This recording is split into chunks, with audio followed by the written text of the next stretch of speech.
el ministro flamante de Economía y Finanzas, que hace un tiempito que está en la administración del presidente Emmanuel Macron, ha dicho que la baja de las facturas, porque se plantean bajar las facturas de gas y de luz un 15%, porque las subidas son enormes. Ahora vamos a comparar con otros países.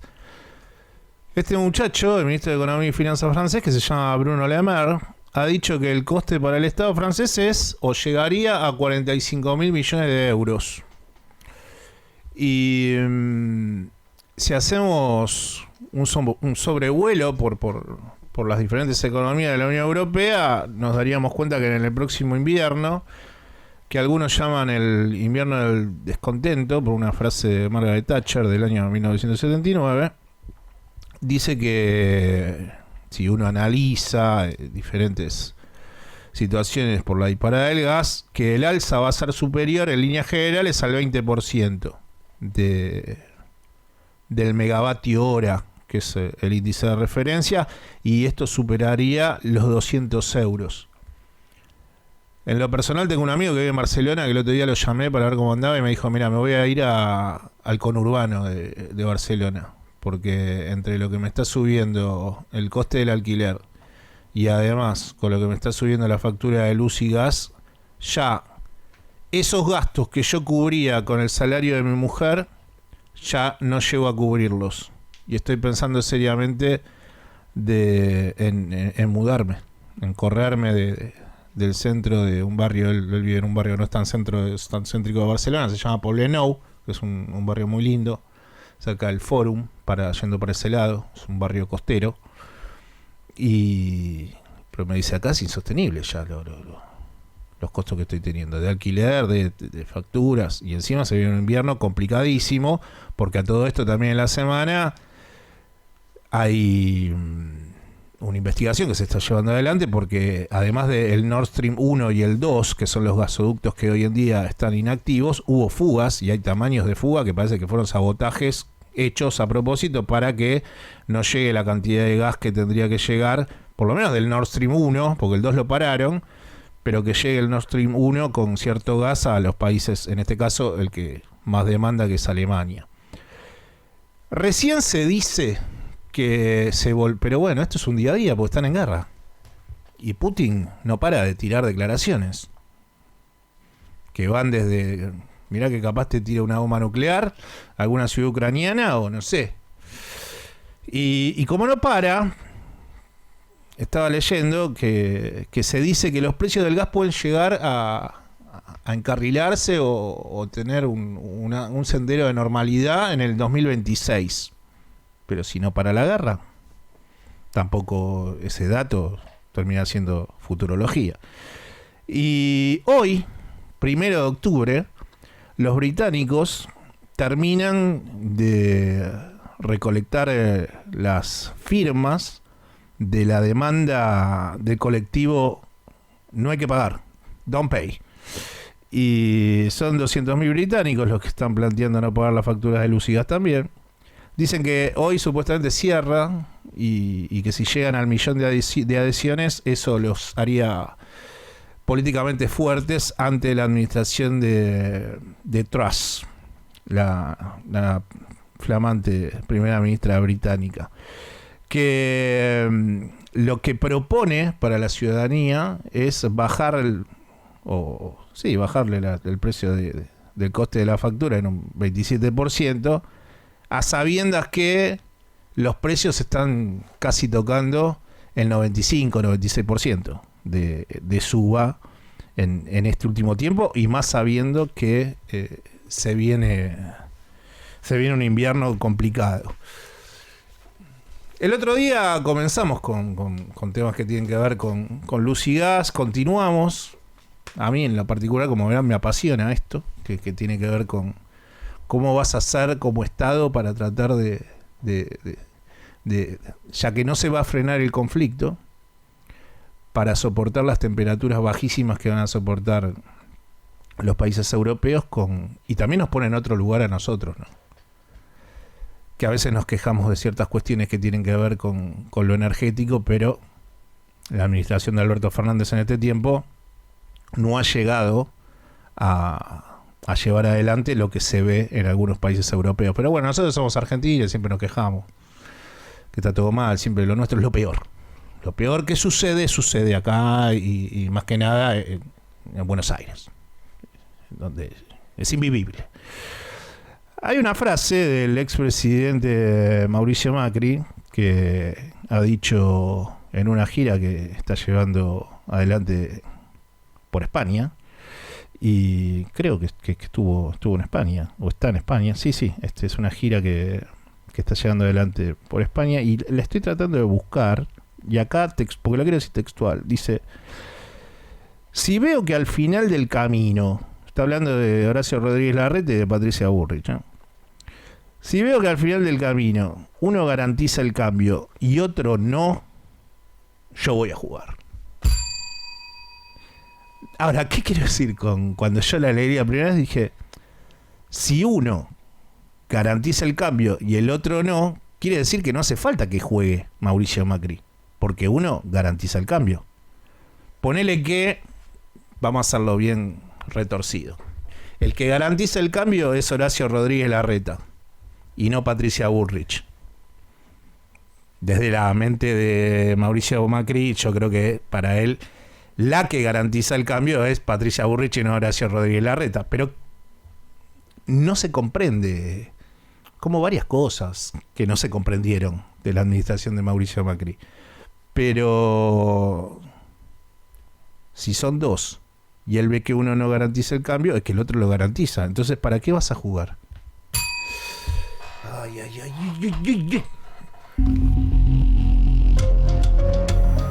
Me espían, Martín, me espían. Pero si vos no estás segmentado, vos vivís en Almagro. No es ni por la luz, no es por el gas. Me siento espiado, Martín, ¿no escuchás? Ni mandé a espiar ni a nadie en mi gobierno. ¿No escuchás? ¿No estás escuchando? No, otra vez no me lo haces. No es un cuentito, me están cambiando dentro de mi mente mis sueños colectivistas por sueños individualistas. Agustina. ¿Qué haces, Martín? Estoy en el súper tratando de agarrar algún precio cuidado. ¿Qué sucede? A Marcelo le cambiaron los sueños. No, para eso que lo hablé con Andrés.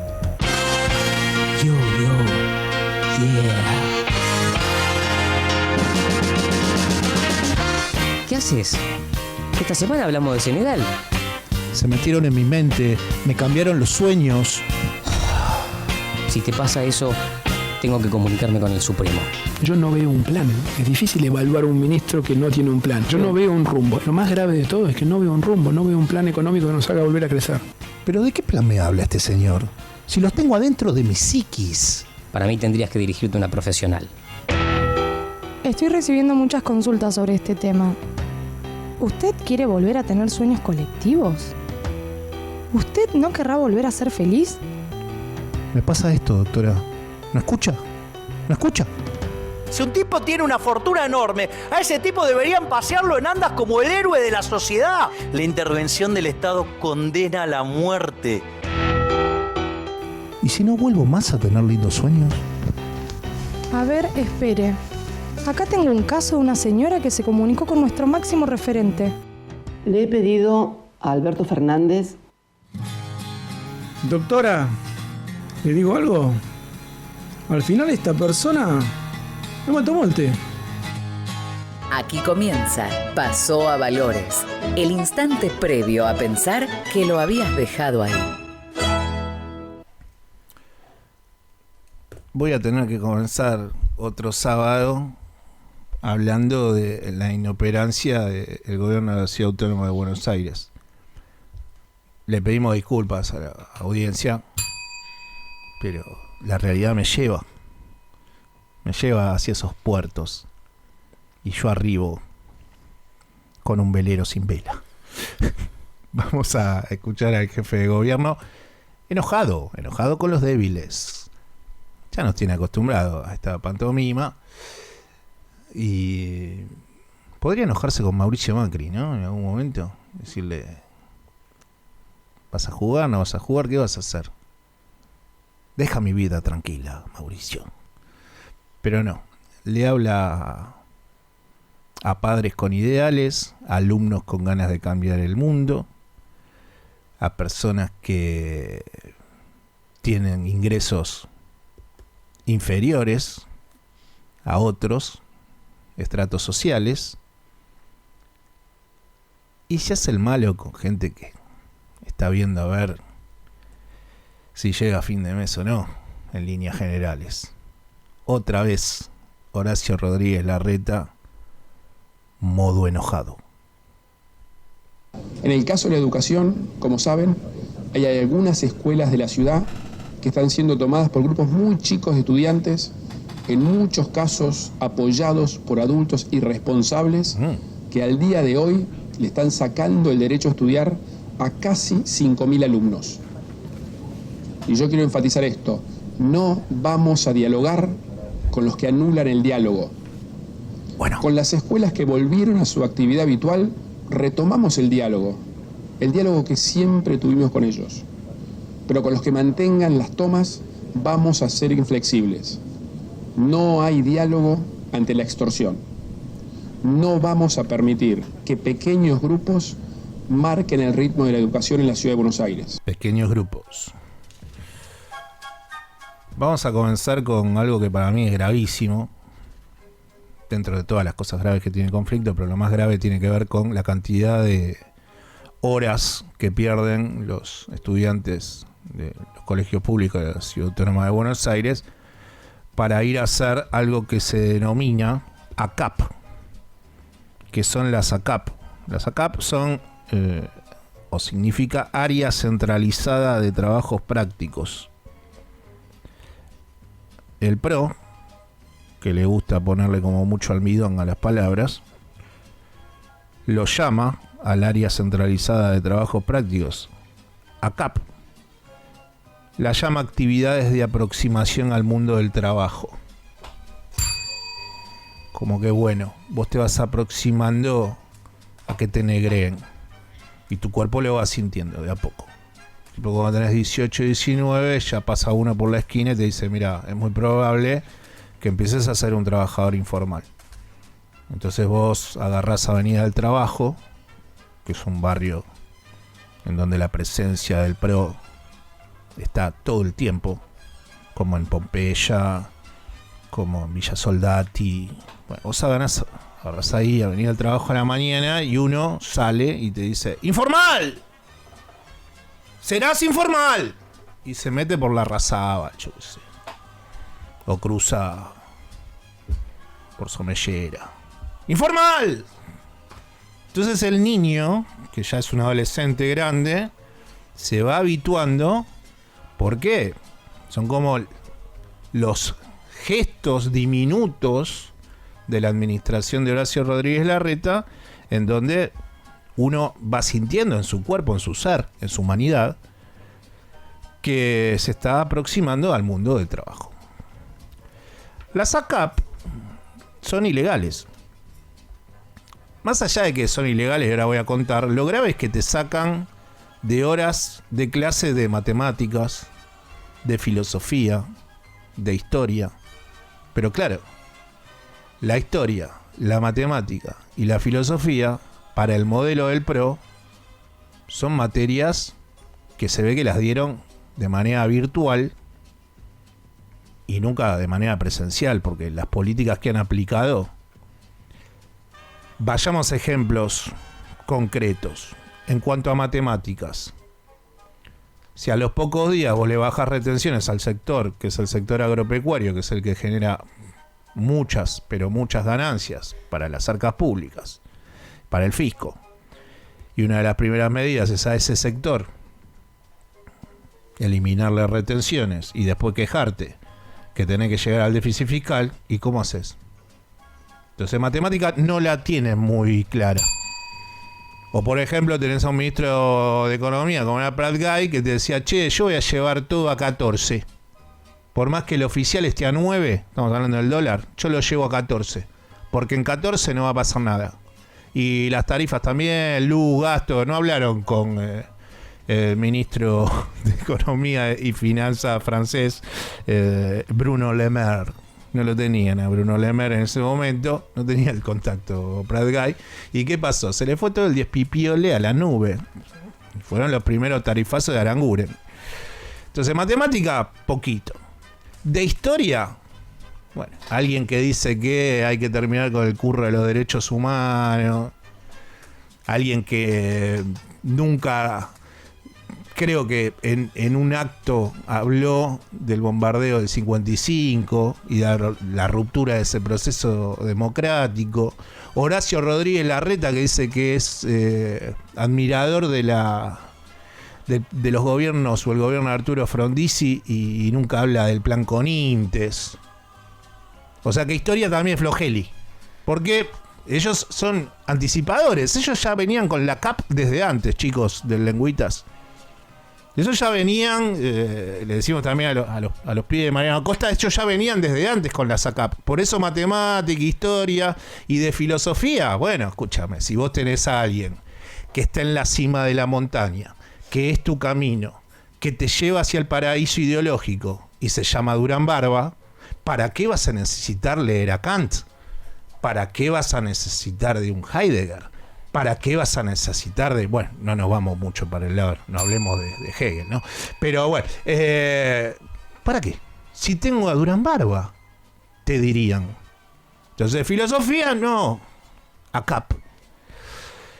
En la normativa de la ciudad, que fue por ley, número 3541, que se sancionó en el año 2010, bajo la gestión del PRO, porque... Yo soy viejo, pero hace mucho tiempo que el PRO gestiona en la Ciudad Autónoma de Buenos Aires. Algún día, tal vez nos demos cuenta de lo más que gestiona el PRO en la Ciudad de Buenos Aires. Yo estoy llevando esa bandera adelante y alguno me dirá, bueno, de aquellos polvos son estos lodos, Marcelo. Estamos haciendo patria. De alguna manera, diciendo, che, miren que... No le importa en líneas generales, cuando delimitan políticas, lo público, lo estatal, lo que hay que tratar de verdaderamente transformar, que son las barriadas humildes, en vez de poner un bulevar más en Belgrano, y que encima cometen errores, porque el otro día yo suelo ir a Cinépolis de Recoleta, lo sabe la audiencia. Están poniendo unos plantines ahí, unas plantitas. No sé. Había 3 bancos en esa placita. Donde está el shopping, está Cinépolis. Pusieron los plantines, Andrés. Muy lindos los plantines. Pero no va a haber más bancos. Había 3 o 4 bancos ahí para sentarte a ver el atardecer. Lo sacaron. No va a haber más bancos. Plantines mata banco. ACAP mata matemática, filosofía e historia. Pero ¿qué pasa con la SACAP? Que la ley fue sancionada durante la gestión del PRO. Dice que las prácticas son voluntarias, chicos. No son obligatorias. O sea que te están mandando a lavar platos, como decía Violeta en la semana, una chica del Lengüitas. Dijo, me mandaron a un hotel de primera categoría. La actividad era un mes, o sea, un mes de ir al Marriott para supuestamente practicar el idioma inglés. El Lengüitas es bilingüe. Bueno, como actividad. Ahora, habían partido a la comisión en 2. 15 días iban algunos chicos, otros 15 días, las últimas 2 semanas, iban los otros chicos. Como no está esto articulado, porque las políticas públicas no se articulan bien, por eso pasa lo que pasa. Violeta decía, en el programa de Mario Donner, decía que terminan lavando los platos. Y es difícil hablar en inglés con un plato. No porque el plato no quiera, o sea, porque el plato puede ponerle ganas, yo qué sé, si es un plato hondo, un plato playo. Un plato con la cara de Soledad Acuña. Sería un plato playo, ¿no? O sea, obviamente no estamos hablando de un plato hondo, ¿no? Cuando estamos hablando de la gestión de Horacio Rodríguez Larreta, plato de sopa no hay. Tampoco hay sopa. Pero todo plato playo, ¿no? Bien lineal, bien horizontal. Bueno, que no hablen inglés. O sea, el plato no es bilingüe. Si hay algo que no es el plato, es bilingüe todavía. Vamos a escuchar a Soledad Acuña, que denodadamente habla de lo que hace ella con la educación de la Ciudad Autónoma de Buenos Aires y el cuidado que le remite día a día a los porteños, a los educandos. Se reúne, viene, pero tenés entre 12, 13, 14 colegios tomados. Y el martes va a haber un paro, porque la situación no se resuelve. ¿No se les ocurre? Digo, está bien, yo soy una persona que intento trabajar periodísticamente poniendo mi corazón. Por eso me pasa lo que me pasa. Me emociono. Yo los invitaría a vivir una vida así. Mucho más gratificante. ¿No se les ocurriría, digo a Soledad Acuña, a Horacio Rodríguez Larreta, a ir a una escuela tomada y decirle a alguno de los estudiantes: ¿te puedo dar un abrazo? Y charlamos. ¿Te puedo dar un abrazo? Posta. Todo el tiempo estás retándolos. Todo el tiempo estás amenazándolos. Todo el tiempo le mandás patrulleros a los padres para ver dónde vive, que esto, que aquello, pagar los costos. Por la comprensión y el amor, al PRO no se le ocurre nunca ir. Entonces, ¿eso qué hace? Eso genera aún mayor tensión en el conflicto. Olvidémonos que es un funcionario, que le pagamos los impuestos, que tiene que llevar adelante una administración y que tiene que tratar de resolver el tema. Eso de por sí. Pero nunca la salida es cariñosa, nunca. Siempre es ofensiva, con gente que... Yo quiero entender que Horacio Rodríguez Larreta tiene el cerebro ya conformado por la edad. Pero los chicos que están tomando las escuelas están en un proceso de formación total también de su ser. El ser humano se calcula que termina de formar su cuerpo arriba de los 20 años. Y aparte están acumulando experiencia. Él no contempla, ni Soledad Acuña tampoco, esta realidad. ¿Qué le vamos a pedir? ¿Que vaya a abrazar a un estudiante y le diga: che, ¿qué te pasa? No, hay que retarlos.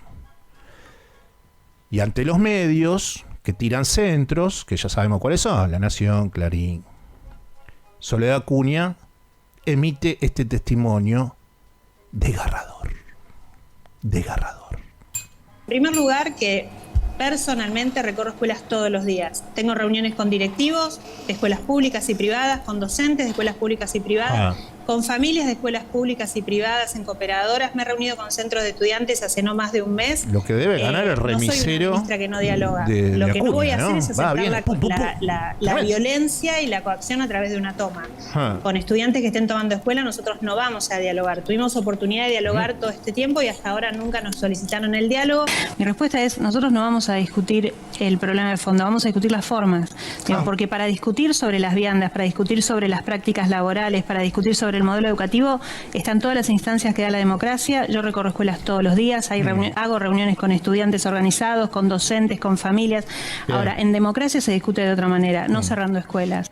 Es Nadal en su mejor época. ¿Te acuerdas que le tirabas una y llegaba a todo lado de la cancha? Bueno, Soledad Fleje Acuña no resuelve nada. Vos podés ir 35 veces al Mariano Acosta, al Lengüitas, correr alrededor de los colegios públicos, pero si llegaste a tener la cantidad de escuelas tomadas que tenés, es porque no estás resolviendo nada. No estoy pidiendo una ministra de Educación que sea docente. Sabemos que Soledad Acuña no lo es. Entonces, bueno, de ahí las carencias, los epítetos que en su momento nos ha dicho. Porque yo, además de periodista, soy docente. Que somos unos fracasados, que elegimos esto como segunda o tercera opción. Los que eligen como segunda o tercera opción son los padres que no consiguen vacantes en los colegios de la Ciudad Autónoma de Buenos Aires. Eso sí que los manda la gestión de Horacio Rodríguez Larreta a segunda o tercera opción. Es más difícil que conseguir una figurita del Mundial. Un poquito de humor siempre, ¿no? Porque si no después se enoja, ¿viste? Que mucha dureza. Se están viviendo en la Argentina momentos, ¿viste? Tensión. Entonces, bueno, metemos lo del plato playo, algunas cositas. Si no, es complicada la realidad. Y otro tema son las viandas. Que dicen que es como si fuese una especie de refrigerio. No de Rogelio, sino de refrigerio. Es como Rogelio recargado. Y son sanguchitos. Sanguchitos que a mí me daría vergüenza hasta defenderlos. Ahora, cuando Soledad Acuña sale y dice, che, yo hago esto, voy acá, pim, pum, no paro. Soy Natalia Oreiro en una publicidad de shampoo. De la vivacidad que tengo. Valeria Massa también. Hago 50 cosas y soy feliz. Yo quiero verla con una vianda. Solamente con una vianda. Y que explique la situación educativa en la Ciudad Autónoma de Buenos Aires mostrando una vianda.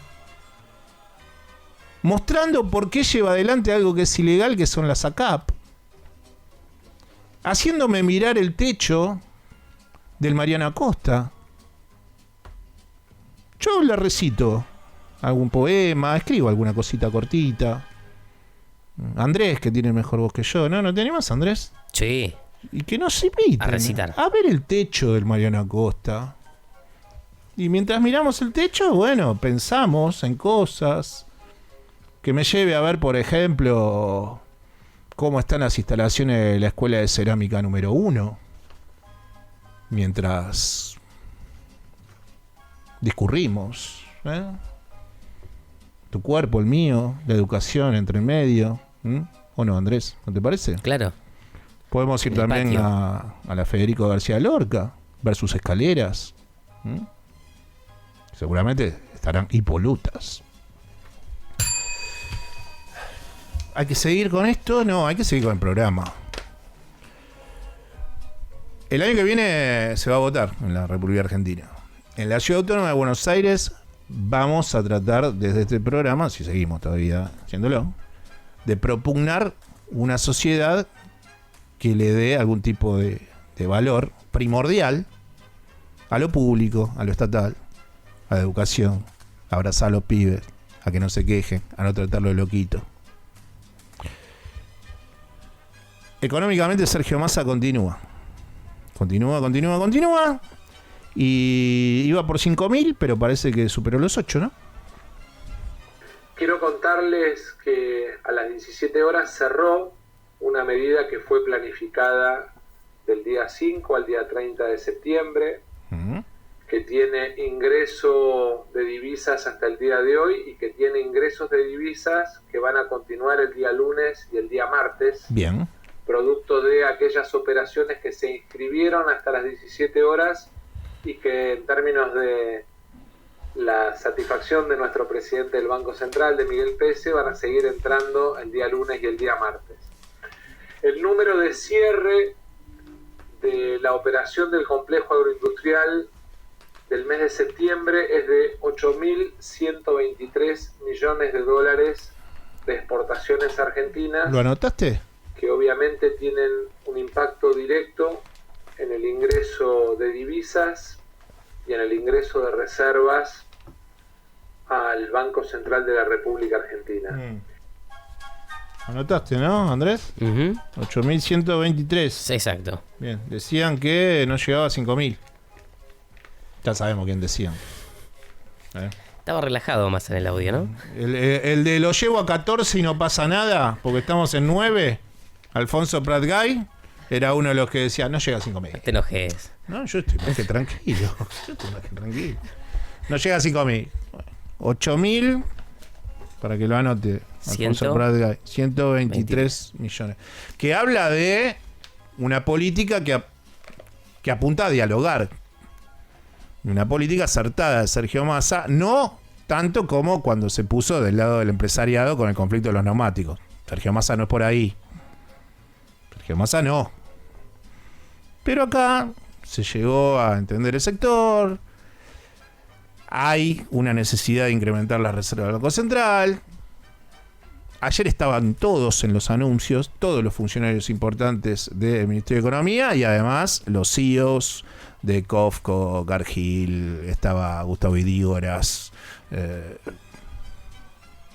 O sea que se llegó a un entendimiento y por eso estos resultados. Pasó a Valores, los sábados de 11 a 13 en AM 1420. Espacio publicitario. ¿Sabías que el 50% de los residuos domiciliarios son orgánicos compostables? Vení a Tecnópolis, 21ª edición. Argentina soberana, creando futuros. En el Polo Futuro, SEAMSE, principal productor de compost de Argentina, te enseñará en su stand cómo compostar y contribuir a cuidar el planeta desde tu casa. Obtené tus entradas gratuitas en tecnopolis.gov.ar. Fin. Espacio publicitario. Pasó a Valores. Perdidos en los extremos del centro.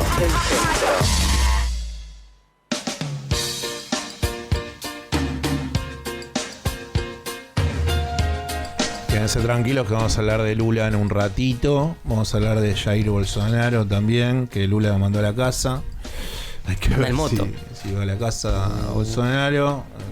Digo esto también porque estamos mirando el proceso eleccionario de Brasil con un compañero de esta emisora que es Diego Iglesias, que está haciendo notas en este momento. En esas baldosas indican Copacabana, esas baldosas indican Río de Janeiro. Y en el otro televisor estamos viendo Liverpool-Brighton. ¿Que cómo van, Martincho? Iban 2-A. Se mandó Andrés, ya quiere ser el corresponsal directo, ¿eh? Él ya no solamente responde a Andrés, sino que también está respondiendo al nombre de Martincho. Pensé que me estaba mirando como diciendo no veo nada, porque yo no veo nada. Por eso no te tiré la... Porque sé que... mirá cómo preprodujiste. Muy bien, Andrés, ¿eh? Y entonces, ¿cómo va el Liverpool con el Brighton? Por ahora, 2-0 gana el Brighton. Mentira, no vio nada. ¿Ves? Ya no ves. No puede ganarle nunca aparte 2-0. Andrés, la vista te está pasando una mala jugada. 2-1 gana el Brighton. El gol lo acaban de realizar recién a los 33 minutos. Hace 4 minutos. Bueno, se la dejamos. Vamos con muchas cosas que tenemos hoy en el programa. Y una de ellas es el tema libre. Porque ustedes saben que lo que voy a contar tiene que ver con algo que yo me enteré entre semana. Y es un viaje raudo que va a realizar una de las productoras de este programa, que se llama Candela. ¿Qué tal? Que esa es la voz de Candela, le decimos a los argentinos que nos están escuchando o de otros países. Candela va me decía el otro día, en una plaza muy soleada que estuvimos trabajando con Cami.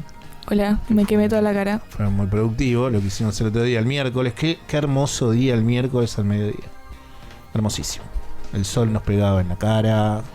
Hablando de política. Una brisa. Acompañaba hasta ahí. Hoy hay más viento. Estaba muy bien. Y Candela nos decía que el fin de semana que viene, como es el súper larguísimo fin de semana largo, no va a estar con nosotros. Cami tampoco. Cami se va a ver a Riestra. ¿Qué juega Riestra? En Rafaela. Pero juega un partido importantísimo. La última fecha del campeonato. ¿Y tiene chance o no? Tenemos chance de entrar al reducido. Estamos ahora en el reducido, pero... Y Cami va a estar presente con la gente de Riestra, como siempre, bancando la parada. A full. Pero el viaje de Cande es artístico. Porque se va a filmar. Se va a filmar un documental que tiene que ver sobre el barrio... Primer barrio cerrado trans de Argentina. Así es, que queda en La Rioja. Que queda en La Rioja. Es así. Es así. Y me estaba contando que por eso el fin de semana que viene no va a estar, porque va a tomar testimonios, viaja a La Rioja. Esto es parte de un trabajo de tesis, ¿no? Claro, para recibirme, prácticamente. Excelente. Y va a ausentarse el fin de semana que viene. Sí. O sea que vamos a estar solamente nosotros. ¿Quién les habla? Lourdes ya se alejó por también cuestiones laborales hace un par de semanas. Siempre le mandamos un beso, está en nuestro corazón. Sí. Y digamos que algunos vamos a estar, pero no físicamente. Claro. Digo yo, ¿qué tal? ¿Cómo va? Vos también te tomas el... Voy a estar virtualmente con Me había ustedes. Olvidado. Martín tiene algo que contarte. Y Charlie tampoco está, así que básicamente no hay nadie. Bueno. Vamos a estar en modo pandemia, en su peor momento, que veníamos Martincho y quien les habla a hacer Pasó a Valores. Pero bueno, vos siempre tirás... Voy a estar conectado. Siempre, claro, porque vos siempre decís, la verdad que los estoy Pero bueno, voy a estar siempre conectado. No, perdón, Esa es la salida diplomática. En tu costado, Jorge Argüello. Me toca el tema libre, además, la semana que viene. Claro. Así que tenemos que preproducir eso. Mucho más conectado. Por supuesto. Es más, no sé si no lo hago con los pies en el mar, al tema libre. Todo esto tiene que ver, esta explicación, y que Candela va a viajar, y que a mí me parece recopado lo que va a hacer por el tema y todo eso. Y que el tema libre hoy es de ellas, es de producción. Así es. Y encima viene con una denuncia porque le caminaron el tema libre la semana pasada. Vos se lo caminaste. Entonces, seguramente esto es algo muy calentito que tuvieron que trabajar en estos días porque lo tenían y vos, bueno, metiste mano y robaste. Se nos cayó. Pero, ¿cuál será el tema libre? Se pregunta la audiencia y obviamente nosotros. Bueno, sí, a raíz de que nos lo arrebató Martín, estuvimos preguntando a una amiga y la verdad no lo pensamos nosotras, nos lo dijo nuestra amiga. Sí. Vamos a darle el crédito. Sí, a Martina. Un beso para Martina. Marta, la famosa Marta. Y... No, porque el otro día estábamos justamente en esa plaza tan soleada y empezaron con Marta, le pregunté a Marta que no sé qué Marta, y yo dije, che, qué bien Marta. No, pero es Martina, me dice. Pero le digo, a mí me gusta Marta. Bueno, nada, Marta. Entonces le mandamos un beso a Marta. Y nada, igual lo pudimos hacer un poco nuestro, el tema libre, porque viene un poco de la mano de esto de tener como una vida muy rutinaria, muy estructurada, no hacer cosas nuevas, no tener como algo, un condimento extra para tener como una satisfacción en la vida o algo más. Algunos dicen que la rutina te tranquiliza. Sí, pero ya pasan 2 meses de esa rutina. Hay un momento en donde vos decís siempre lo mismo. Sí. Bueno, imagínate si lo tuviésemos que decir yo y Martín, que hace 7 años trabajamos juntos y más o menos hacemos las mismas cosas. Pero bueno, dentro de todo no nos estaría pasando eso. También nos pasan otras cosas, pero no esa situación. ¿A vos cómo te llevas con la rutina? Y la tengo por un tiempo y después abandono todo, lo dejo todo y busco una rutina nueva.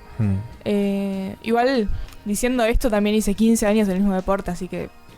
¿Qué deporte? Gimnasia aeróbica. O sea, vos haces flip-flap. No, es otro tipo de gimnasia. ¿Cómo es?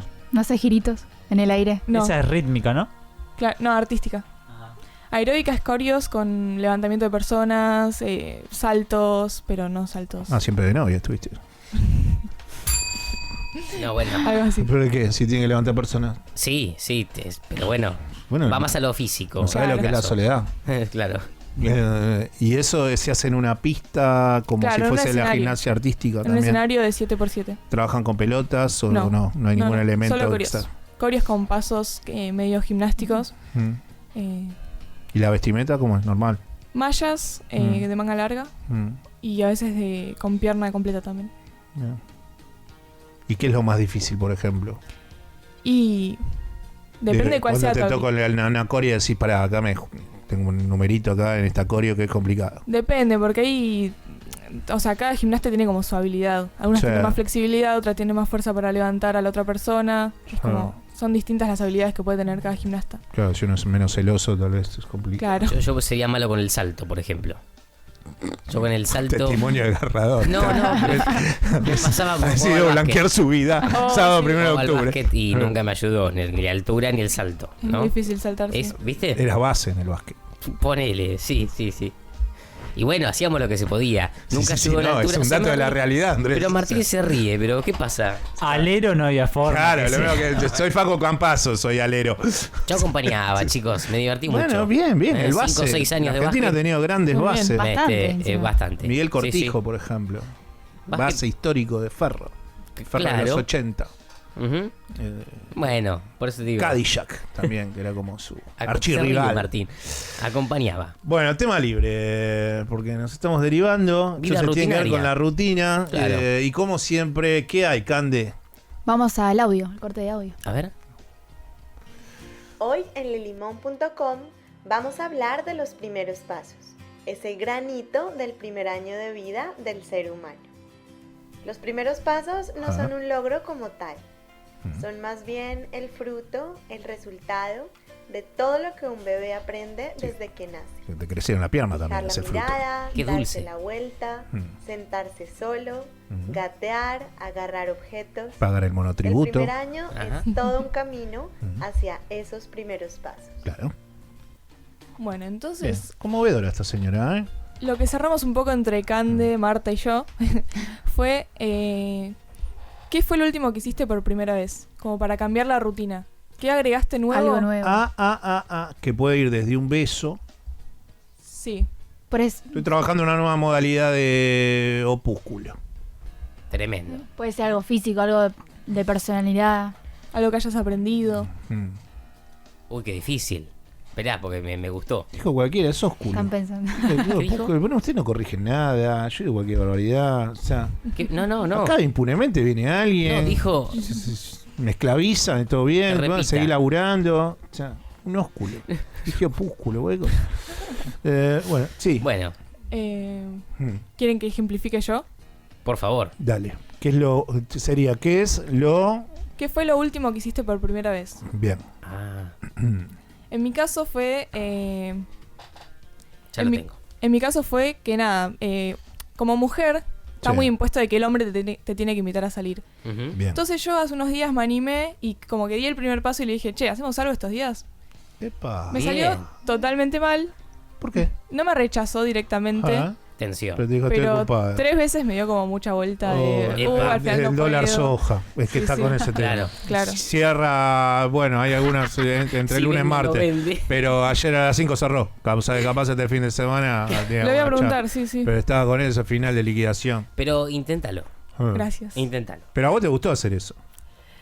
Por más que, bueno, el resultado no fue 100% favorable. Pero se animó a hacerlo. Sí. Claro. Igual como dependía todo bastante de mí, lo abandoné. Lo abandoné completamente. Ya lo rechazó ella. Lo abandonaste. Por eso yo te Y decía, bueno, escuchame, está haciendo algo que le cuesta un montón y el pibe dice, no sé qué, ahora estoy viendo al Manchester United. No, depende depende de lo que te haya dicho, pero bueno, yo te decía intentalo porque tal vez había sido como una primera aproximación. Pero está bueno. Cande, ¿vos qué? Lo mío va más por una actividad. Lo último que hice por primera vez fue aprender a andar en rollers. Eso también despeja, ayuda, tenés un rato tranqui, al aire libre. Me gustó, está bueno. Está bueno sumar un deporte. Bien. Yo añadí, creo que muchas veces lo conté, que me gusta como bajarme antes para caminar. ¿No? Del bondi. Claro, del bondi, cuando tenés que ir al trabajo. Bien. Sí. O en este caso del tren, bajarme antes. Bueno, ahora lo que añadí es bajarme antes. Sí. Pero además, algo que ellos saben que no hago, es escuchar música esas 2 cuadras, 3 cuadras. ¿Cómo? ¿No escuchabas música antes? No escucho. ¿Y qué artista escuchas ahora? Lo que surja. Estoy poniendo la radio. Vamos viendo. Sí, estoy poniendo radio, pero como que añadí esas 5 cuadras, primera más que nada porque el clima acompaña, y es como sumar música. Capaz que después te tiro unas 10 cuadras, por ahora son 5. Claro. Lo sumé de a poquito, si suma o no suma.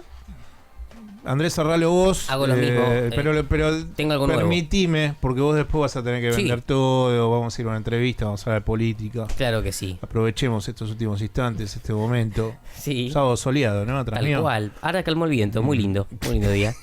Me gustaría ir a la playa con vos. El report me en encanta. algún momento de mi vida. La remo mucho. Playa, o no, Cami. Hay que ir a la playa con Andrés y llegar a la playa Soy con muy Andrés. buen colocador de sombrilla. Porque te pone ahí ya en situación climática. Hoy es muy positiva, Andrés, también. Y seguramente te trae también el agua caliente, el momento del mate a la tarde. No, muy operativo, muy asistente de producción. Sombrilla, cuerda para que no huele. Yo hice algo nuevo el otro día. A ver. Le añadí aceituna verde a una ensalada de lechuga y tomate y quedó sensacional. Sí, mi vieja lo hace. Y quedó sensacional. Es un aporte diminuto. No hace falta ponerle mucha sal. Que hago a la gastronomía mundial. Medio mediterráneo. Iba a ir con algo gastronómico yo también, Y yo dije, ¿por qué no una aceituna verde entre medio de esta lechuga francesa y el tomate perito? Perfecto. Y fui un hombre feliz. Perfecto. Fui un hombre feliz porque descubrí que esa mezcla va muy bien con mi cuerpo. Yo era más de la aceituna va sola. Es una situación de yo y la aceituna. Y ahora dije, no, ¿por qué? Hacela jugar con otras cosas. Agregale algún queso. La próxima, un paso más. Como yo... No, el queso ya con el tomate y la lechuga ya había metido. Claro, con por aceituna. Eso. Está bien. Pero digo, toda la combinación queda muy bien.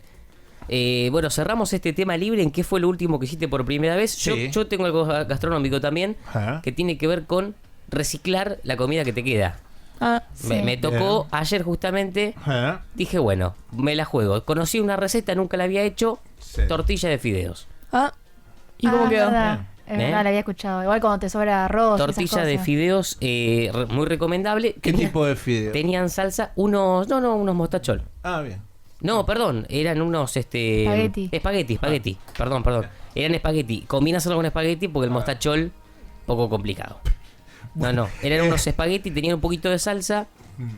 Y tortilla. Y fueron tortilla. Sí. Entonces, el tema libre que estamos diciéndole a la audiencia aquí en Pasó a Valores, que han traído Candela y Camila, tiene que ver con... ¿Qué fue lo último que hiciste por primera vez? Nos contás a través de las redes sociales, @pasoavalores en Facebook, en Twitter y en Instagram, @pasoavalores_ok. En esa conversación tan atractiva que tuvimos entre semana con Cande y con Cami, y que había un sol muy hermoso, yo en un momento les dije, che, estaría bueno hablar con una persona que en el último tiempo va a recibir la obra de infraestructura nacional más importante de los últimos 40 años o más, que es el primer tramo del gasoducto Néstor Kirchner, que sale desde Tratayén en la provincia de Neuquén y llega en su primer tramo y lo culmina a la provincia de Buenos Aires y más específico al municipio de Saliqueló. Imagínense lo que va a pasar en Saliqueló en el último tiempo, porque aparte creo que tiene fecha de finales de junio para la finalización, según dijo el ministro de Economía Sergio Massa, de este primer tramo que es vital para que la Argentina pueda tener autoabastecimiento de gas y además poder empezar a exportar gas al sur de Brasil o a Chile. Eso incrementaría las reservas del Banco Central de la República Argentina. Vamos a hablar con la persona que le atraviesa todo esto y que se llama Juan Miguel Nocetti y es el intendente de Saliqueló en la provincia de Buenos Aires. ¿Qué tal, Juan Miguel? Marcelo Aymar te saluda. ¿Cómo estás? ¿Qué tal, Marcelo? Buenos días a ustedes y a toda la audiencia. ¿Cómo se están viviendo desde hace un poco más de un mes? Estuvo el presidente Alberto Fernández tratando de visitar, y estuvo en Saliqueló, se firmaron los contratos de este primer tramo, estuvo el gobernador Axel Kicillof, estuvo el ministro de Economía Sergio Massa, pero quisiera que me cuentes qué le pasa al saliquelense, que es el que vive en la cotidianidad y en el día a día y con la expectativa de la cantidad de trabajo que puede generar este primer tramo del gasoducto Néstor Kirchner. Bueno, primero hay que encontrar un momento histórico donde un distrito como Saliqueló, oeste de la provincia de Buenos Aires, 600 kilómetros de Buenos Aires, recibe presidentes, 4 gobernadores, funcionarios nacionales y provinciales. Creo que es un hito histórico en cuanto a la historia de Saliqueló. Una ciudad que va a cumplir 120 años, o sea que todavía es una ciudad joven, y un distrito de Saliqueló que va a cumplir 61 años. Pero lo importante de todo esto es la movilización en cuanto a actividades. Claro. Pre y post trabajo. Primero porque después quedan gente trabajando. O sea, sabemos que la obra es algo, un momento de tiempo, de pocos meses, y después desaparece todo. ¿Por qué? Porque hasta el caño va a desaparecer porque bajo tierra. Claro. Pero después queda el funcionamiento, y justamente ya lo tenemos en la planta esa, que es en el gasoducto Loma de la Lata, Buenos Aires, que ya trabaja gente que vive en Saliqueló. O sea, que genera un trabajo, un post-trabajo directo e indirecto. Sí, ustedes tienen ahí la planta compresora Saturno. Exactamente. Que también se van a hacer trabajos para la ampliación de esa planta compresora, ¿no? Exactamente. ¿Por qué? Porque en realidad la planta compresora es para el gasoducto Loma de la Lata, Buenos Aires.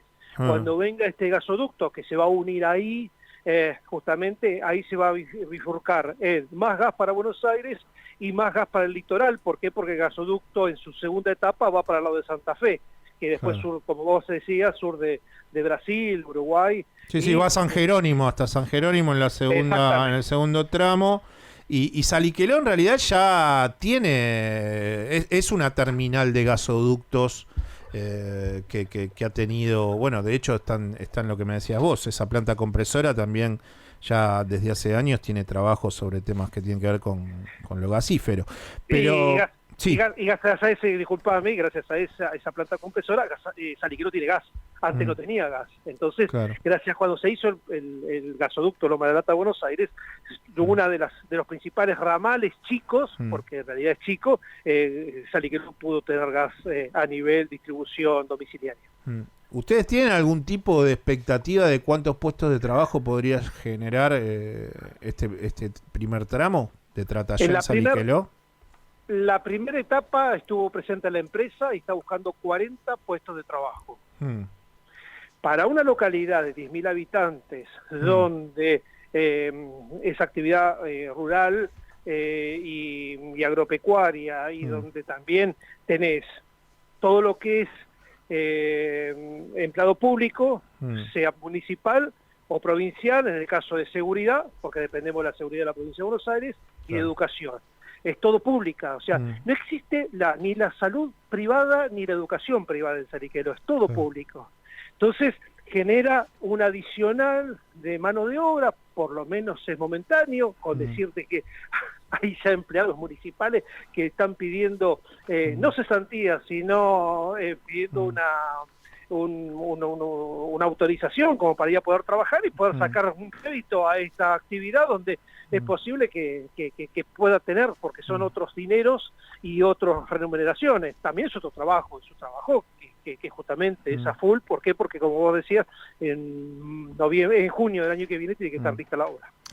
Usted sabe que acá en la Ciudad Autónoma de Buenos Aires estamos inmiscuidos en este conflicto que tiene que ver con la toma de los colegios, y yo lo he escuchado a usted en una entrevista que dio hace un par de meses atrás en un medio zonal o regional, que hablaba que, claro, y por eso me hizo acordar con lo que decía recién, que hay mucha cuestión que tiene que ver con el andamiaje de la economía del municipio, porque hay dineros públicos, ¿no?, que tienen que ver con infraestructura, y hablaba que, bueno, que se están realizando trabajos de cloacas después de 20 años, y que además se está trabajando fuertemente en lo que denomina el gobierno de Axel Kicillof el plan Escuelas a la Obra.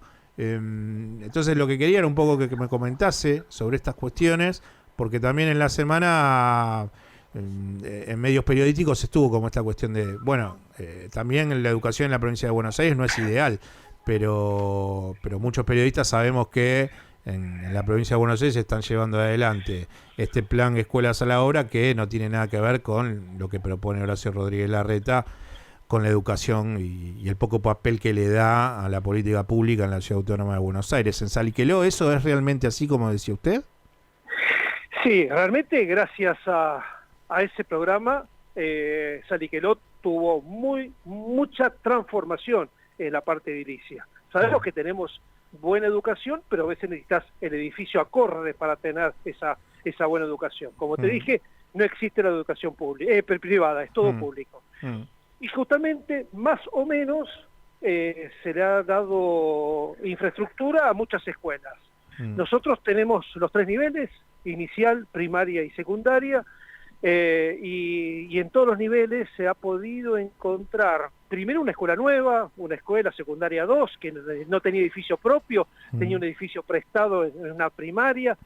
Lo que sucede es que cada día se va aumentando esa matrícula y se necesita esa infraestructura. Claro. Y quieras o no, se han podido impactar en el distrito obras que no se venían haciendo. O sea, se venían haciendo parches, pero nunca haciendo obras en sí. Y realmente agradecido de este programa.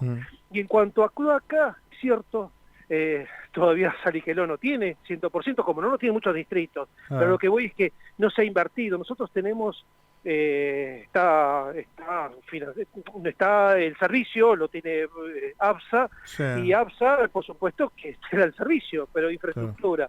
Gracias a este programa de Lenosa, hemos podido hacer cloacas y seguir haciendo. Firmamos un convenio y prontamente sale licitación 2 barrios nuevos de cloaca donde, quieras o no, ese es el compromiso que tiene la Nación con nosotros, es que a fines del año que viene Salliqueló por lo menos tenga cloaca en el 95%.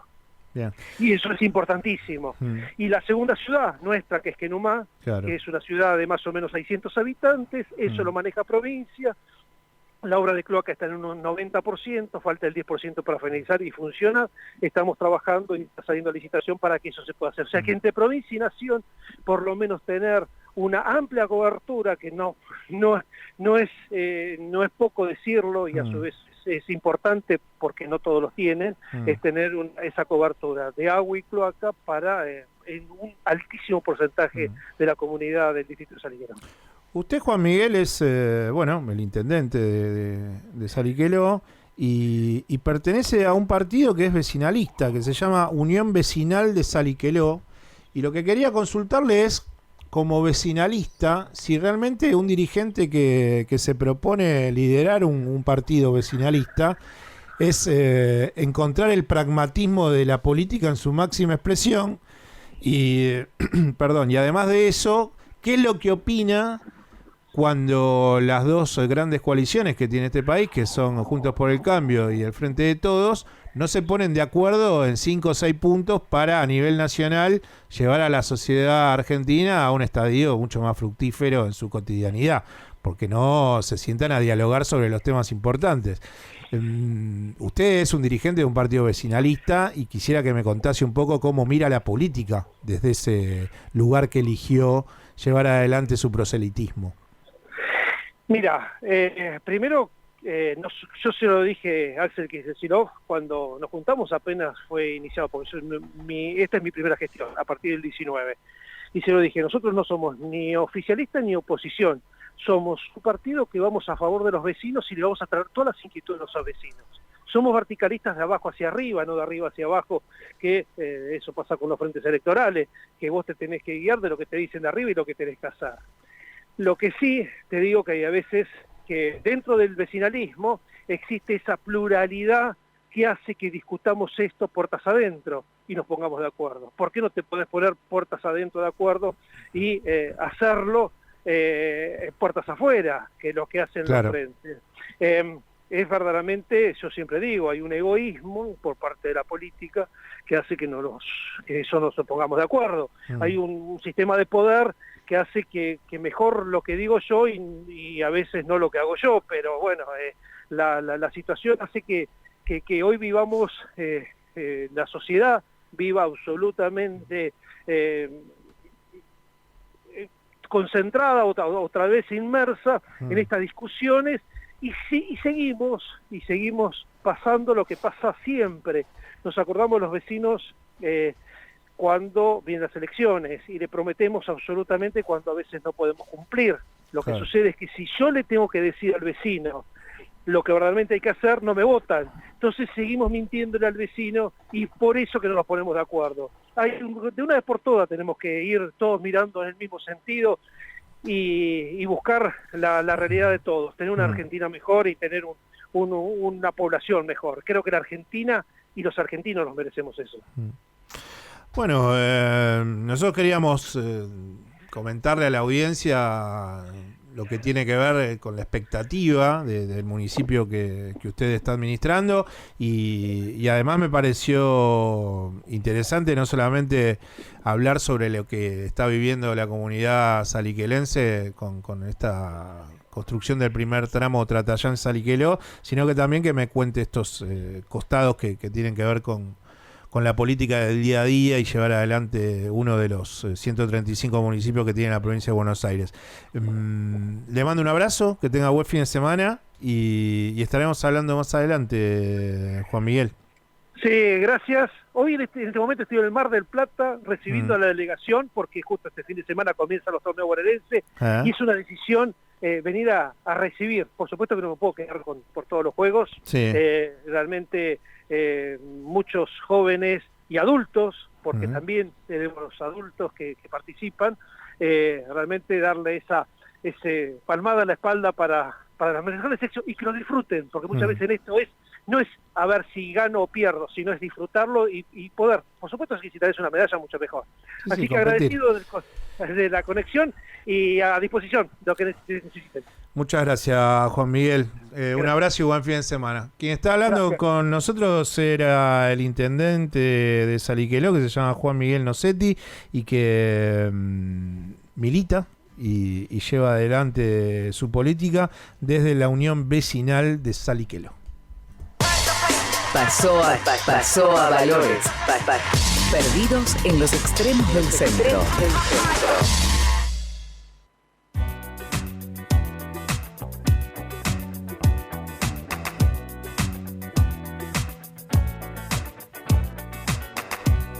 El litio es un metal blando alcalino, el cual fue descubierto por el químico sueco Johan Arf Benderson en el año 1817. Recién en 1923 la empresa alemana Metal AG comenzó a producir litio mundialmente mediante la fundición del cloruro de litio y el cloruro de potasio. A partir del año 2010, las baterías de litio se han convertido en un producto elemental para la vida humana, ya que es el principal mineral para reemplazar a los combustibles fósiles. La mayor cantidad de ese metal se encuentra en Sudamérica, en el denominado Triángulo del Litio, la cual es una zona geográfica ubicada en América del Sur, en el límite de Argentina, Bolivia y Chile. Dicha región concentra más del 85% de las reservas del planeta. En el año 2012, Eduardo Fellner, ex gobernador de Jujuy, junto a directivos de las empresas Oro, Cobre y Sales de Jujuy, le presentaron a la por entonces presidenta Cristina Fernández el primer proyecto de explotación de litio en el país, denominado Proyecto Larós. El plan de explotación fue aprobado y en el año 2014 se creó la primera planta argentina de litio ubicada en el Salar Larós, en la provincia de Jujuy. Su creación fue a través de una sociedad público-privada que integraron las firmas POSCO de Corea del Sur, la minera canadiense Exar, además de la empresa japonesa Mitsubishi Materials Corporation y la empresa estatal jujeña GEMSE. El Estado argentino, en ese momento gobernado por el Frente para la Victoria, aceptó la creación de las plantas productoras de litio con el objetivo de poder extraer el recurso en su forma más natural y agregarle mayor valor, al satisfacer la demanda que el mundo le ocasiona. A continuación escuchamos parte del discurso de Cristina Fernández cuando inauguró la primera planta de litio en el año 2014. Tiene que terminar en lo que es el sueño de todos nosotros, que las baterías de litio se construyan allí en Jujuy, se construyan en nuestro país. ¿Por qué? Porque precisamente entre Argentina, Bolivia y Chile tenemos los mayores depósitos de litio del mundo, el 70%, y además se trata de un recurso no renovable. Así que el segundo paso, y estamos trabajando fuertemente en eso, es construir, fabricar las baterías de litio precisamente en Jujuy.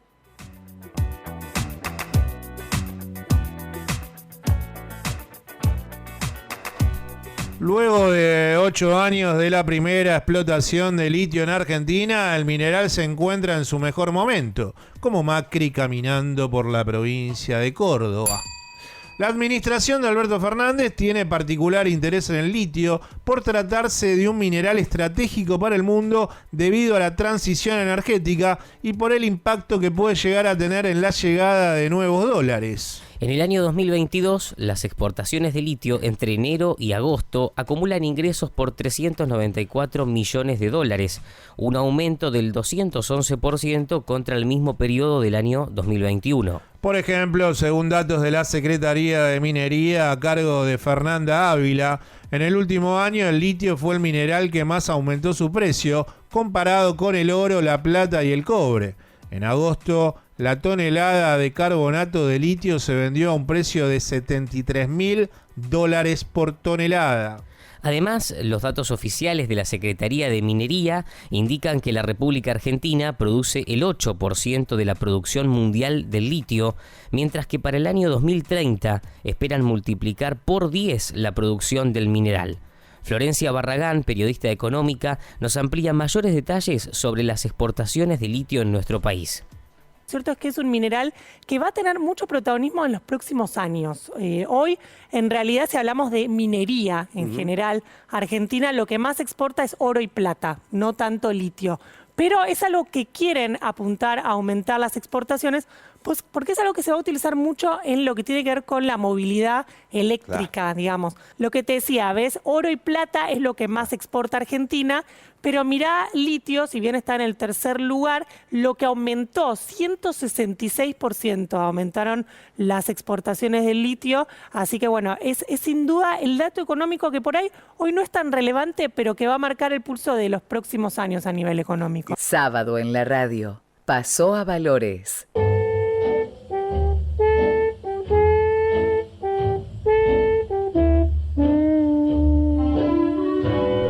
Están llegando los primeros mensajes aquí a la mesa de trabajo de Pasó a Valores. Yo tengo un mensaje que es la tapa recién salidita del horno que me dio recién Charlie. Ajá. Que no sos vos, Es otro. Es mi Charlie de Almagro, que es mi kiosquero personal.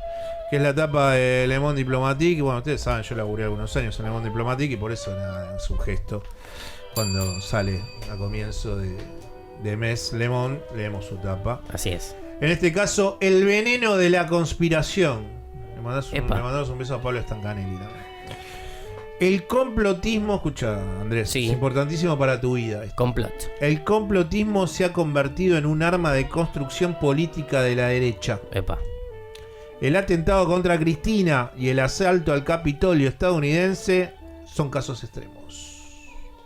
O como casos extremos. Claro.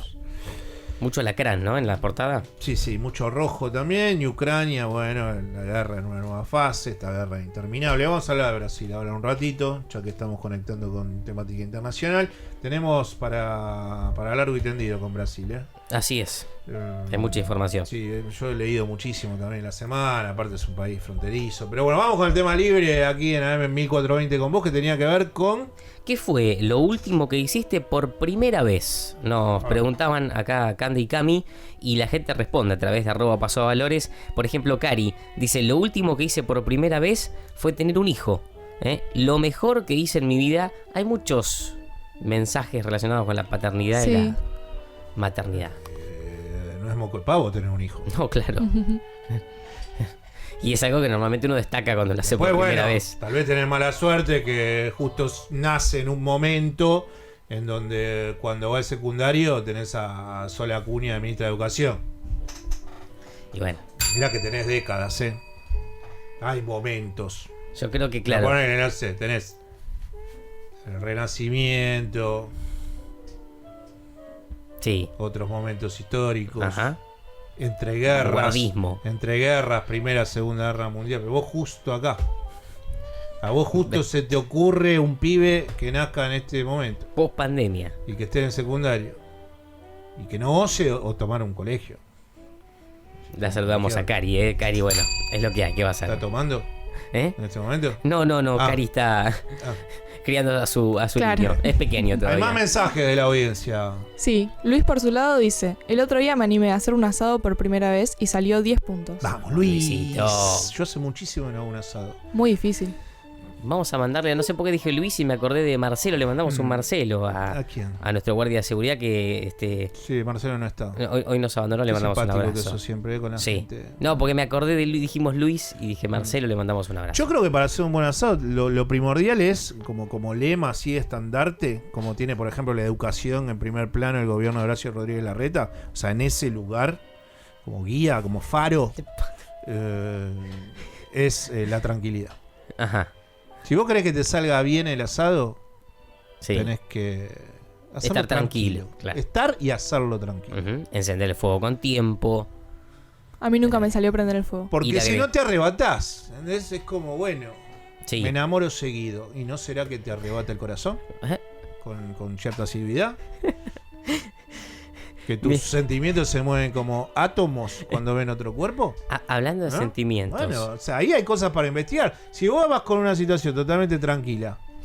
Sí. Como Pablo Moyano ante una paritaria. Dijo que le iba a dar más de 95. Es lo mismo que el asado. Vos dejas correr la paritaria. ¿Entendés? Sí. Y se va metiendo en tu cuerpo. Perfecto, si supera el 95, dijo Moyano. Mirá, este mensaje creo que te representa. Sol. ¿A dice, quién? Somos dos acá. No, a vos. A mí. A vos, Marcelo. Sí, a ver. Porque dice, bueno, tal vez a vos también. No, escuchá, porque Sol dice, siempre quise ir al cine sola. Sí. Siempre quise ir al cine sola. Nunca vamos a poder ir al cine juntos entonces, porque yo soy de los que voy al cine solo. Claro, bueno, pero... Tengo cosas, me hiciste acordar. Esperá, dale. No, claro. Me tengo que acordar de algo. Porque Sol dice, siempre quise ir al cine sola. El otro día lo hice por primera vez, como lo hace mucho nuestro conductor, por eso le estaba diciendo. Y estuvo buenísimo, se la pasé bárbaro. Claro, ahora tiene que ir a ver toda la cartelera sola. Bien Sol que se animó a ir sola y que seguramente la pasó bárbaro. Tengo regalos. Ah, qué bueno. Me encanta. Uno para vos. Mirá. Uno para vos.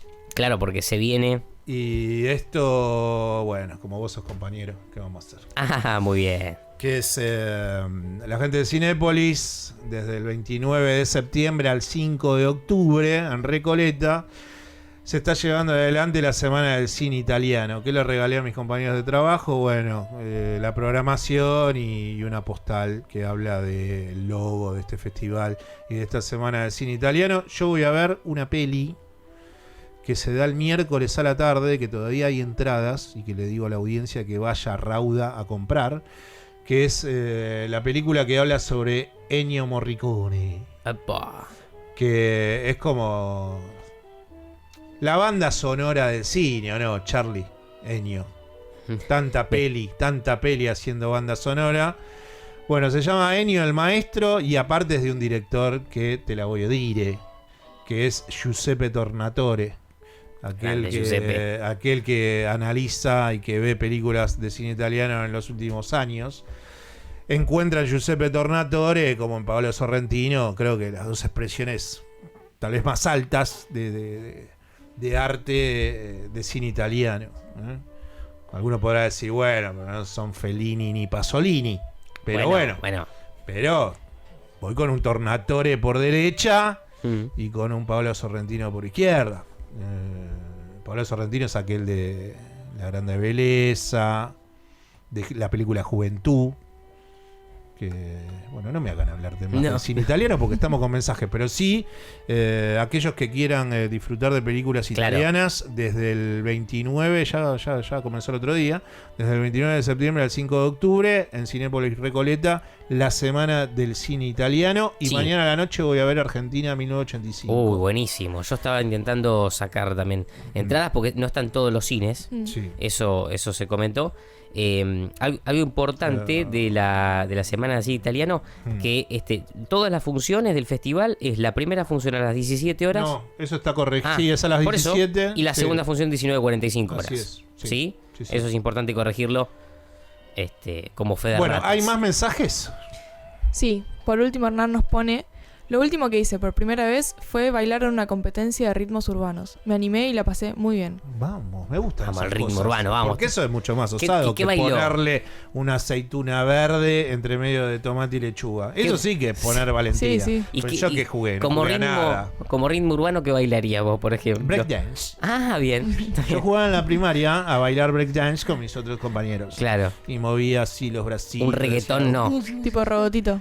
Sí, bueno, se bailaba todo así como por partes. Claro. Era como la revisión del Fondo Monetario Internacional, es bailar breakdance. Sí, hay que moverse. Cada 3 meses, viste, viene, te revisa, no sé qué. Bueno, el breakdance tiene que ver con un baile que le hace honor a Cristalina Georgieva.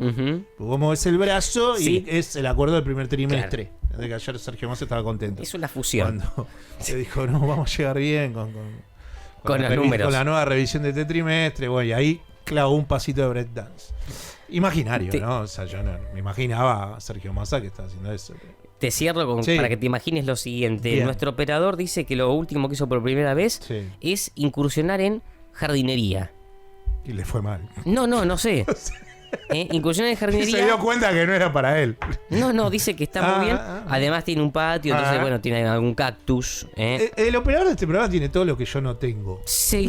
Él tiene un patio y obviamente tiene plantas. Claro. Yo tengo un balcón y no tengo plantas. Tiene una buena vista, Marcelo, pero bueno. El operador de este programa también debe tener espacios amplios. Tiene patio. ¿Y sabe lo que capaz tiene animales. No tengo animales. Más te digo, tiene figuritas del mundial. Tiene una perrita, dice. Tiene figuritas del mundial, además de una perrita y mascota. Nos estamos quedando aquí en Paso a Valores en AM 1420 con vos hasta las 13 y ahora vamos a hablar, de Brasil. Se dijeron de todo el jueves a la noche, Jair Bolsonaro y Ignacio Lula da Silva, y vamos con el análisis de las elecciones que tienen a todo un continente sudamericano en vilo, porque mañana es la primera vuelta. El que saque más del 50% se va al Plan Alto. ¿Cuál es el Plan Alto? No es una ciudad, sino que es la Casa de Gobierno brasileña que queda en Brasilia. Es una locura que un presidente del país venga aquí y diga lo que dice con el mayor descaro. Por eso el 2 de octubre el pueblo lo enviará a su casa. No tienes nada contra mi gobierno, nada. Deja de mentir y siente vergüenza, Lula. Lula, que estuvo al frente de Brasil entre 2003 y 2010, busca regresar a la presidencia apenas 4 años después de haber sido enviado a prisión por corrupción, condenas que fueron anuladas el año pasado. El político de 76 años aventaja a Bolsonaro en las encuestas, pero el presidente goza del apoyo fiel de su base evangélica y empresarial, y muchos votantes aún no se han decidido por un candidato. Bueno, decía que estuvimos buscando mucha información sobre Brasil. Uno ya, por ser argentino, tiene como un bagaje del país, que es un país limítrofe. Y hace un tiempo, cuando Ignacio Lula da Silva toma la decisión de ir con su vicepresidente, que elige a un dirigente conservador de centro derecha, que se llama Geraldo Alckmin. El otro día nos reíamos con Andrés con la pronunciación. Bueno, Geraldo Alckmin, que alguna vez hasta compitió con él por la presidencia del Brasil. Sí, 2006. En la primera de Lula. Bueno, ¿qué es lo que entiende desde mi punto de vista Luis Ignacio Lula da Silva? Me parece que aporta al entendimiento de estos minutos con Andrés sobre el proceso eleccionario brasileño, que es que Lula se da cuenta que en el campo no de la extrema derecha, sino más bien en el campo de la centro derecha, que durante muchísimos años fue el partido histórico que llevó adelante la figura de Fernando Henrique Cardoso, el PCDB, que bueno, es el partido histórico de centro derecha brasileño, se dio cuenta que hay votantes de centro derecha en el Brasil que no soportan más la política de Jair Bolsonaro, porque ya son muy problemáticas, y aparte de los errores que ha tenido con la pandemia, con una cuestión de lucha permanente sobre los sectores más bajos de la sociedad, una confrontación que no genera en la burguesía de San Pablo un clima de negocios propicio, y una división entre bueno y malo, que se vivió también en el debate del jueves a la noche. Complejo, muy complejo. Entonces, Lula se da cuenta que hay una porción de esa centroderecha que no lo va a votar a Bolsonaro. ¿Qué hace Lula cuando se da cuenta de esta mirada política? Dice, yo tengo que poner acá de vice. Ni siquiera elija una mujer, que en su momento se hablaba de que la vice de Lula fuese en la fórmula una mujer, para hablar de políticas de género, para hablar de un nuevo momento de la mujer dentro de la política y romper ese techo de cristal. Bueno, ni siquiera eso. Contrarrestar, digamos, un poco con Bolsonaro, ¿no? También. Va directamente con Alckmin. Y eso me parece que es clave, porque son ese sendero de votantes, que será un porcentaje del 10, el 15%, del electorado, que no va a votar a Bolsonaro, pero que tampoco tuvo tiempo de construir con el PCDB una fórmula conservadora, porque el país ha tenido otros vericuetos políticos y porque evidentemente ese partido fue en gran parte subsumido al comienzo de la administración de Jair Bolsonaro, cuando se pensaba que Bolsonaro no iba a terminar siendo una propuesta de extrema derecha y iba a ser un poco más conciliable con ciertos modos de vivir el día a día. Ese giro me parece que a mí lo pone a Luis Ignacio Lula da Silva mañana en un lugar en donde yo no vivo en Brasil, no estoy en la cotidianidad del país, pero estaba hablando con un colega el otro día y le decía, che, guarda, porque siempre está esto de la expectativa, ¿no? ¿Qué opinas? Y yo, che, guarda, porque me parece que tal vez se lo lleva en primera, ¿eh? Y si no se lo lleva en primera, esté muy cerca del porcentaje de votos de haber ganado en primera. Es complicado también porque Andrés nos va a hablar sobre la apoyatura de grupos económicos y sociales que tiene Jair Bolsonaro y siempre el contrincante, por más que haya hecho desde mi punto de vista una administración horrenda, haya dañado el medio ambiente, haya erosionado mediante la tala al Amazonas, haya sido un ser misógino, que no contempló en ningún momento lo que le pasa a las personas del colectivo LGTB, todas las barbaridades que emana desde la boca Jair Bolsonaro, pero tiene un núcleo muy duro y además tiene estos grupos que Andrés va a tratar de decirnos y de describirnos con datos duros que apoyan la candidatura de Jair. Exacto, porque por hoy se habla en Brasil de una campaña un tanto violenta, muy dividida, ¿no? Lula-Bolsonaro, y hay un dato que me gustaría dar para empezar a hablar de los dos grupos que apoyan a cada uno de los candidatos, que es que hoy en Brasil 3 de cada 4 votantes, o sea, estamos hablando de más de un 67% del electorado, teme sufrir por agresiones por motivos políticos, es decir, por cómo piensan políticamente, ¿no? Eso para entender cómo está hoy la mirada política social en Brasil. Un 67.5% del electorado teme sufrir agresiones por motivos políticos. Y además en un contexto social en donde la inflación es muy alta, en donde el déficit de empleo ha llegado casi al 10%, o sea, números realmente muy altos que se pudieron recuperar después de la pandemia, pero que no llegaron hoy a ser números, digamos, del todo favorables. Dos candidatos más fuertes, digo, Lula-Bolsonaro, sí. Hoy Bolsonaro, actual presidente de Brasil. Por otro lado, Lula, que comienza lo que es su sexta campaña política. Se dice que Bolsonaro tiene ese apoyo de casi 27 años de haber trabajado como diputado, sí. Pero bueno, tenemos la política de Lula que además cuenta con el apoyo de los sectores más pobres, los sectores más humildes. Un dato importante... Sí, la clase media trabajadora. La clase media, exactamente. Y bueno, da ese dato, y yo ahora quería también no olvidarme de un dato que me parece importantísimo de los sectores que apoyan a Bolsonaro. Bueno, por el lado de Lula... tenemos que entender que hoy en Brasil hay 119 millones de personas con algún tipo de inseguridad alimentaria, ¿no? En este marco de una inflación de un 10%, claramente la gente que... ¿Cuántos millones? 119 millones de personas con algún tipo de inseguridad alimentaria y directamente lo que se dice es que lo destruyó un 15%, un 15%, es mucha gente, estamos hablando de 33 millones de personas, directamente pasa hambre. Claro. ¿Sí? O sea, 15% de los brasileños pasa hambre. Lo que yo quería decir es que dentro de los grupos que apoyan la candidatura de Jair Bolsonaro y su administración, él se hizo muy fuerte con los medios de comunicación masivos, sí, con el sector financiero, económico, la alta burguesía, sí, y además todo el agronegocio, sí, todo lo agroindustrial, con el desastre que hizo medioambiental, y por último los sectores evangélicos. Bueno, y ahí hay un dato sobre eso importantísimo, sí, que yo cuando lo vi me rompió la cabeza.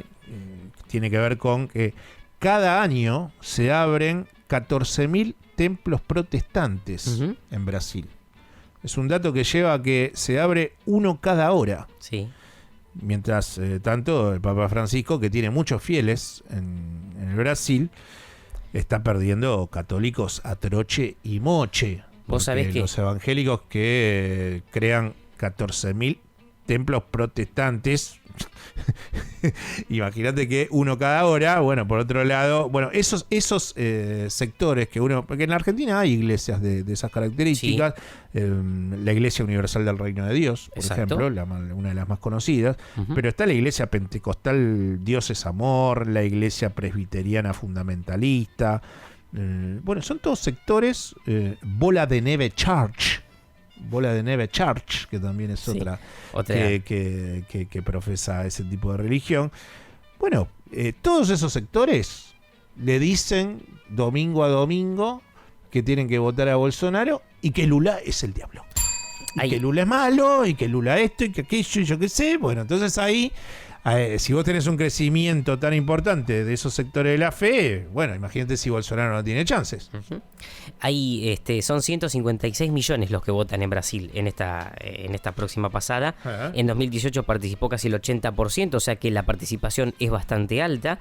Y el dato que a nivel mundial, ¿no? Yendo de vuelta al sector evangélico, a nivel mundial la población evangélica creció en estos últimos años del 9 al 15%. Y en Brasil, propiamente dicho, los evangélicos representan casi un tercio de la población brasilera. Este es un dato que obviamente favorece a Jair Bolsonaro. Las críticas desde lo económico dicen que Lula todavía no ha explicado cómo va a ser para atacar o domesticar a la inflación. Los pobres están teniendo ese problema a nivel global, ya lo sabemos por qué, pero están tratando de ver por qué Lula, en los análisis en estos últimos días, no ha explicado un plan concreto de ataque hacia la inflación, que ha sido un mal que después de la pandemia ha sufrido Brasil. Bueno, nosotros podemos dar un máster en cuanto a estas cuestiones, pero también otra cosa que se preguntan es qué va a pasar con los intereses ambientalistas que están indefectiblemente cruzados con el sector agropecuario brasileño, porque recordemos que Brasil es el país que mayor cantidad de soja exporta al planeta Tierra. Cuando decimos quién es el uno en exportación de soja, es el Brasil. Y claro, para ser el uno vos tenés que atravesar procesos amplísimos de deforestación que lleva a la cantidad incontable de merma de árboles del Amazonas, y que además a la larga lleva a procesos de desertificación de la tierra.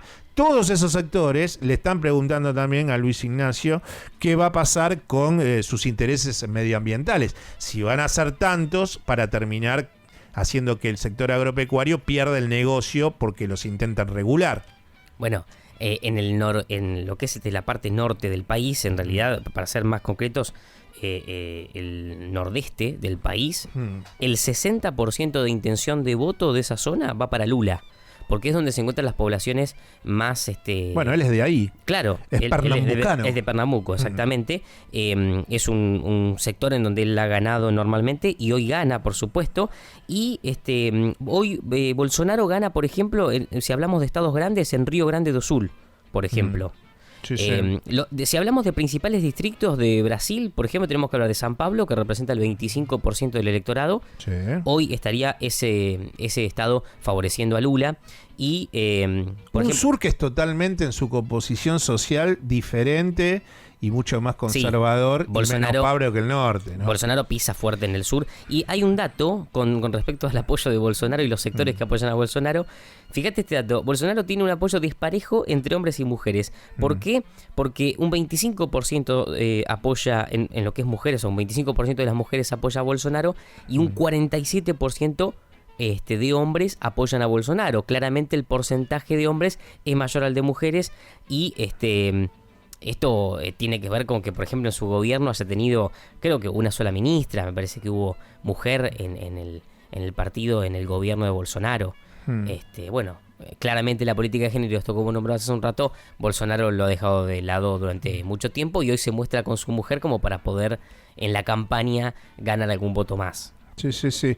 Y también lo que me parece interesante era un poco lo que hablábamos nosotros el otro día, de yo te decía, bueno, a ver, Macron con sus elecciones. Macron cuando fue a las elecciones tenía a Eric Zemmour, sí, extrema derecha, y tenía a Marine Le Pen, claro, dos, extrema derecha recargada. O sea, dos que intentaron moderarse, como Giorgia, que lamentablemente ganó en Italia, Giorgia Meloni. Bueno, que en las últimas declaraciones se mostró no tan extrema, pero bueno, le sale cada tanto, porque bueno, si sos extrema, te sale. O sea, no es que por más que la dosificación te da un toque. Pero en ese caso Macron, lo que yo te decía es que la tiene un poco más fácil, o la tuvo más fácil, porque se encontraba con dos de derechas que estaban en algún punto generando un proceso de atomización para ese votante. En el caso de Brasil, no. Hay una polarización. Es uno u otro. Y la extrema derecha está con Bolsonaro y no tenés otro que le hace el juego. Digo esto para cerrar el comentario y para que me hables de... el otro día no había 2 solos en el debate, había más de 8 candidatos a presidente. Sí. Bueno, ¿cuáles son esas migajas de porcentajes chiquitos que tienen otros candidatos a la presidencia de la República Federativa del Brasil para mañana? Y que si no llega a ganar Lula en primera vuelta, que para mí está ahí, no vaya a ser que meta el batacazo... No me juego porque no vivo en Brasil. Claro, hay que ver. Entonces no sé qué pasa con el día a día y hay mucho voto que se define ahí. Pero digo, yo lo veo, tal vez de todas las elecciones en donde se presentó Lula, esta creo que es la que más chances tiene de poder ganar en primera vuelta.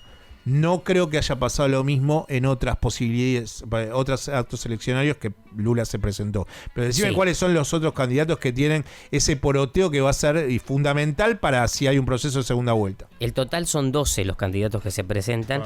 El dato que te quería dar es que hoy las encuestas le dan entre un 49 y 50% a Lula y un 36 y 38 a Bolsonaro. No, le están subiendo a Bolsonaro de una manera. Bueno, por eso también, a ver, si gana en un solo estado grande. Pero si tus medios de apoyo durante tu administración fueron los grandes medios de comunicación, en las últimas semanas está más que cantado que te van a decir, che, Bolsonaro, te subo las encuestas un poquito. Además, por ejemplo, vos sabés que en Brasil los pueblos originarios ocupan el 13% del territorio del país. Esos pueblos originarios en su mayoría votan por un Lula da Silva. Claro. Bueno, ahí está todo el trabajo social que ha hecho en sus presidencias Lula. Claro, y se habla de un tercer candidato que podría ser clave para la segunda vuelta. Ciro Gómez, del Partido Democrático Laborista, centroizquierda podríamos decir, ¿no?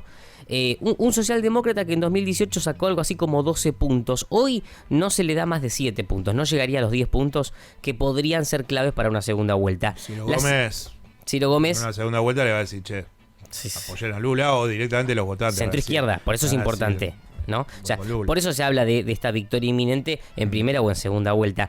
El segundo candidato, en este caso, que participó también en el debate, Simón Tebet, que es del Partido Democrático Brasileño, un centrista que en 2018 sacó 1,2 puntos y hoy llegaría algo así como al 3% de los votos. Bien.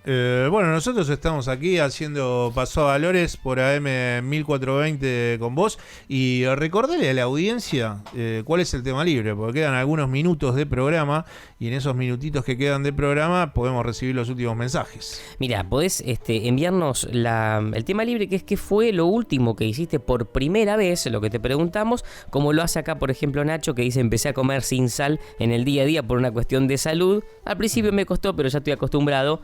Bueno, muchas gracias, Nacho, por el mensaje. ¿Qué fue lo último que hiciste por primera vez a través de @pasoavalores? La gente se está preguntando sobre cuestiones de cambio a nivel culinario y nosotros ya tenemos acostumbrado a nuestra audiencia a hablar un poquito pasadas las 12:30 con algún actor de la gastronomía de la República Argentina y en este caso vamos a hablar con uno de los dueños del restaurante Paxapoga Cangas del Narcea, más comúnmente llamado Paxapoga, que es un lugar de comida española que hace algunos días, te cuento, Andrés, se celebró a nivel mundial el día de la paella. Claro. Que es el 20 de septiembre. Rico. Bueno, él se llama Gustavo Vilar y tenemos el gusto de saludarlo aquí en AM 1420 con vos. ¿Qué tal, Gustavo? Marcelo Aymar te saluda. ¿Cómo estás? Hola, ¿qué tal, Marcelo? Buenos días. Bueno, ¿por qué? Lo primero que te pregunto debe ser, obviamente son palabras que tienen que ver con lo galego, ¿no? Con lo gallego, lo de Paxapoga Cangas del Narcea. Bien, a ver, vamos a ir por partes. El Cangas del Narcea es un club, el Centro Cangas del Narcea, que pertenece a una región de Asturias, no de Galicia, bien, no es gallego, es de Asturias. Bien. Cangas del Narcea es un partido, es el partido geográficamente más grande de Asturias. Sí.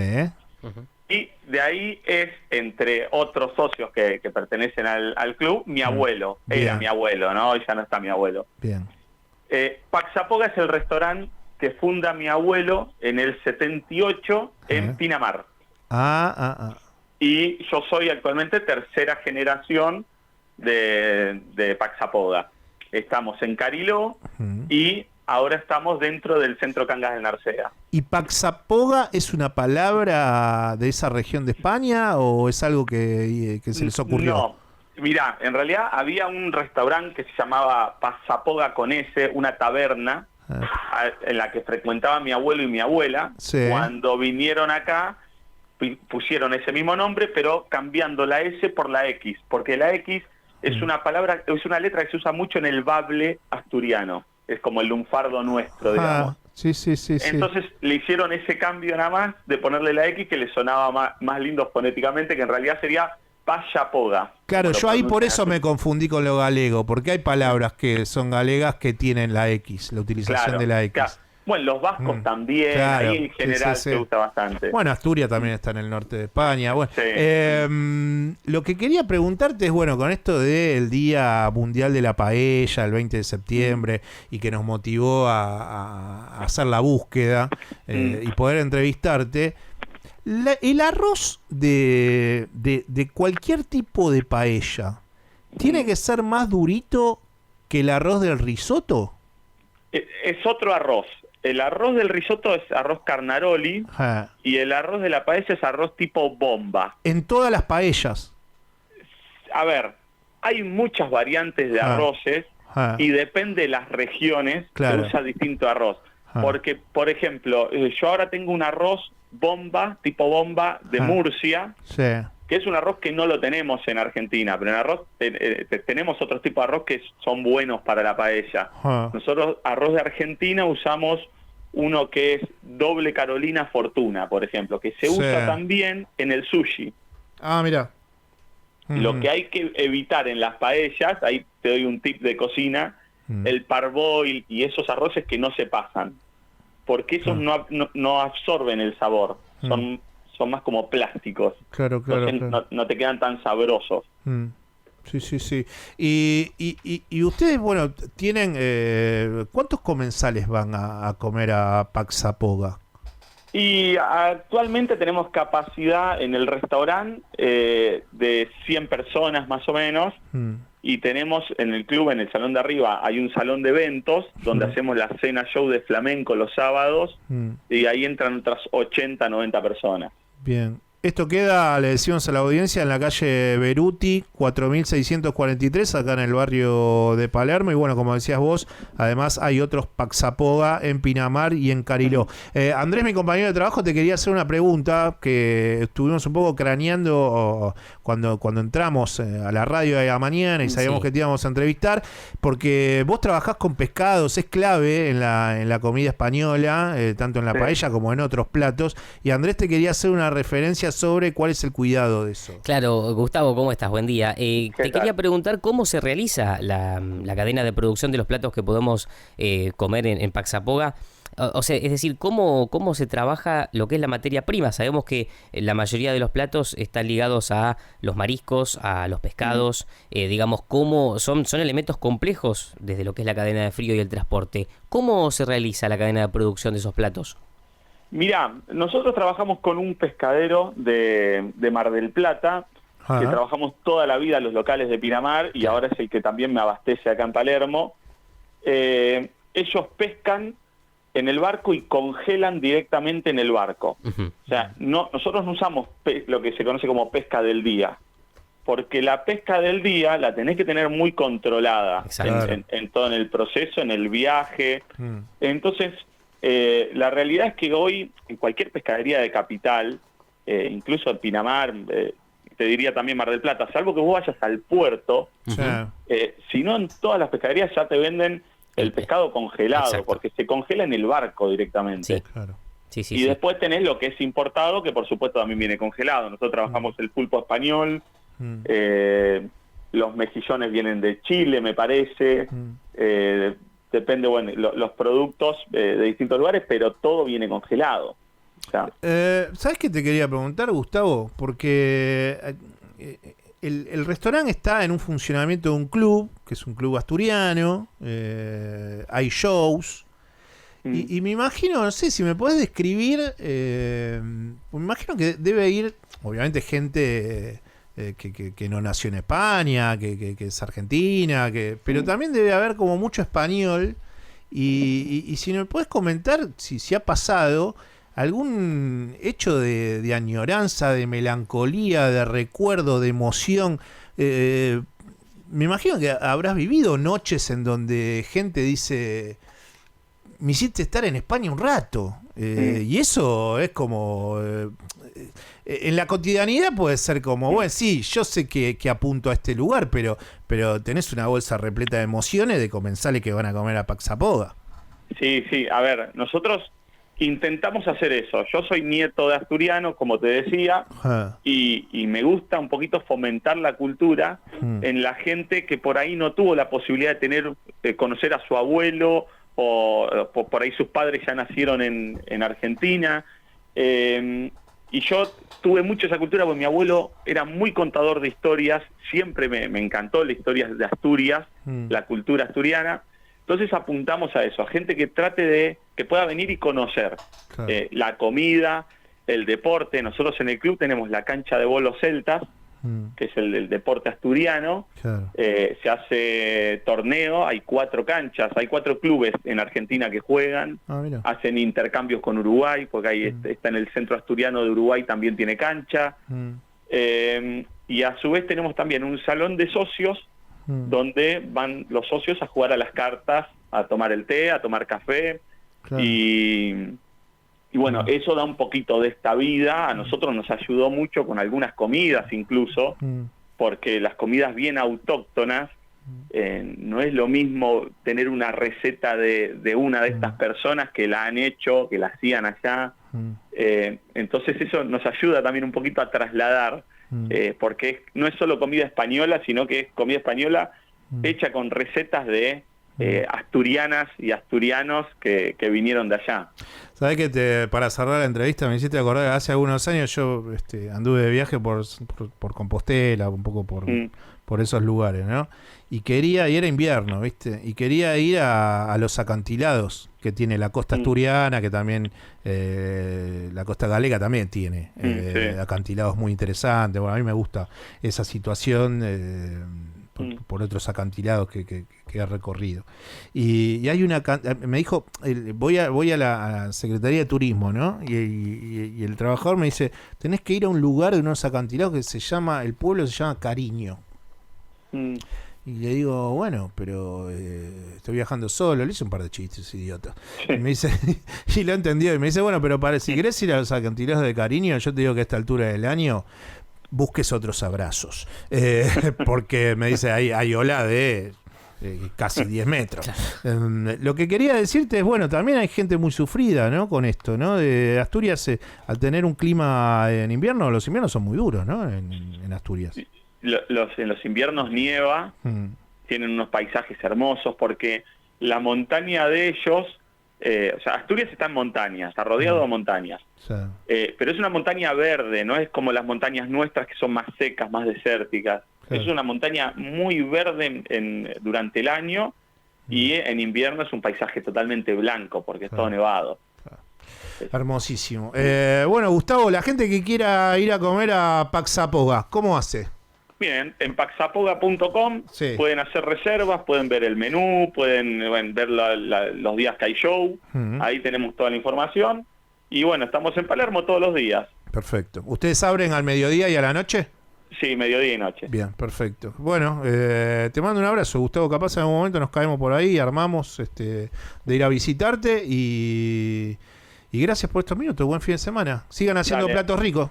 A probar un buen tapeo y una excelente paella. Buenísimo. Te mando un abrazo, Gustavo, tanto a vos como a tus trabajadores. Un abrazo. Muchas gracias. Saludos. Quien está hablando con nosotros era Gustavo Villar, quien es uno de los dueños de Pax Zapoga, que es un restaurante de comida española que con el incentivo del Día Mundial de la Paella, que fue el 20 de septiembre, realizamos esta búsqueda y esta entrevista. Pax Zapoga queda en la calle Beruti 4643 en el barrio de Palermo, en la Ciudad Autónoma de Buenos Aires. Pasó a Valores. La explicación entre la realidad y lo que te hubiese gustado que pase. En la República Argentina hay alrededor de 50 proyectos de litio en distintas fases y etapas de exploración. Algunos recién están iniciando los primeros trabajos y otros se encuentran en exploración avanzada. Pero en concreto hay 8 proyectos que entrarán próximamente en la etapa de producción y se sumarán a Sales de Jujuy y Fénix, los cuales son los 2 únicos proyectos mineros que hoy producen litio en el país.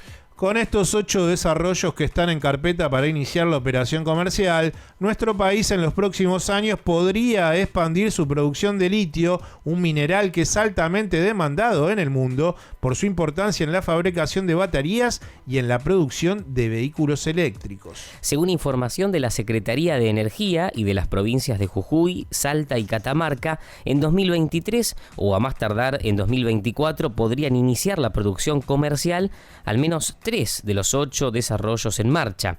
De ocurrir esto, la República Argentina podría exportar litio por $4.000 millones anuales. En principio, este año solo 2 proyectos producirán alrededor de 37.000 toneladas de carbonato de litio, y con la puesta en marcha del tercer proyecto para inicios del año 2023, la producción para el año que viene podría escalar a las 80.000 toneladas anuales. Gonzalo Castañeda Nordman, director del Instituto de Derecho Minero, nos detalla el valor agregado del litio que exporta nuestro país.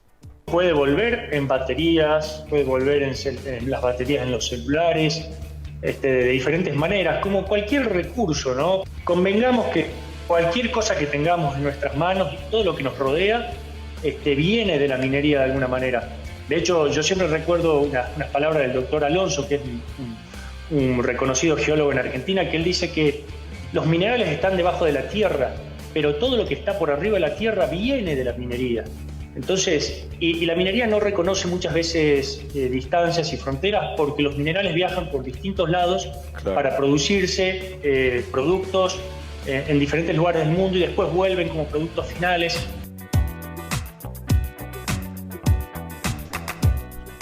Por otra parte, el gobierno nacional de Alberto Fernández comenzará a intervenir en el sector del litio. Pero tranquilos, no va a tomar los yacimientos. No, se toman escuelas. Lo hará a través de YPF Litio, la cual será una sociedad anónima propiedad de YPF que buscará participar en todos los eslabones de la cadena desde la exploración, hasta las baterías finales. Si bien todavía no fue anunciada esta nueva sociedad, el oficialismo ya comenzó sus primeros trabajos y designó a Roberto Salvarezza como presidente del directorio de YPF Litio. El objetivo global no es cambiar las leyes, por lo que el mineral continuará siendo propiedad de las provincias. Sin embargo, ante la urgencia de avanzar en la explotación, la meta principal de YPF Litio es la industrialización con valor agregado y el avance en negociaciones binacionales que se intensificaron en las últimas semanas para conformar una agenda de trabajo con Chile y Bolivia. En cuanto a la exploración, los primeros pasos de YPF Litio fueron cerrar acuerdos en Catamarca, La Rioja y Formosa, y luego seguirán en Tucumán, Jujuy y la provincia de Santiago del Estero. Además, en el próximo mes de diciembre, el gobierno promete inaugurar la primera planta de fabricación de celdas para baterías. Será la que inaugurará en Berisso, provincia de Buenos Aires, en conjunto con ITEC, el CONICET y la Universidad de La Plata. Para ello, aguardan la llegada de 15 contenedores con maquinaria necesaria para producir las baterías en el país. Por lo pronto, la minería es un sector que al Ministerio de Economía le interesa particularmente por el potencial exportador y por su importancia geopolítica.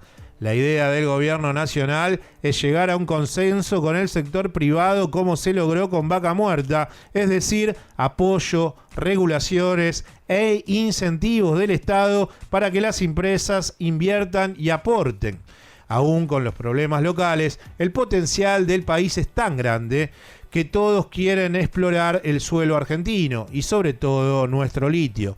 A continuación, Roberto Salvarezza, presidente del directorio de YPF Litio, nos explica los objetivos de la nueva sociedad.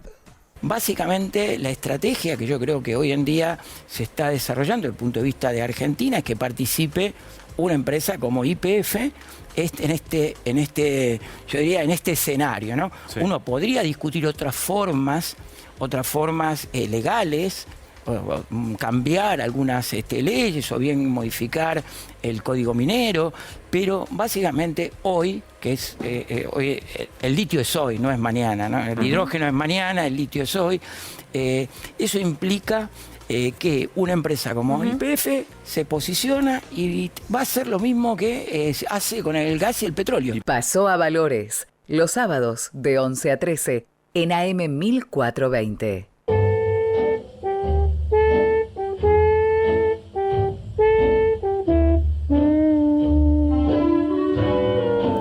Quedan unos últimos mensajes sobre el tema libre. Hay más mensajes sobre maternidad. En este caso dice: sumé a mi rutina lo último, la maternidad. Cambiar los pañales, no dormir, vivir pendiente de la otra persona.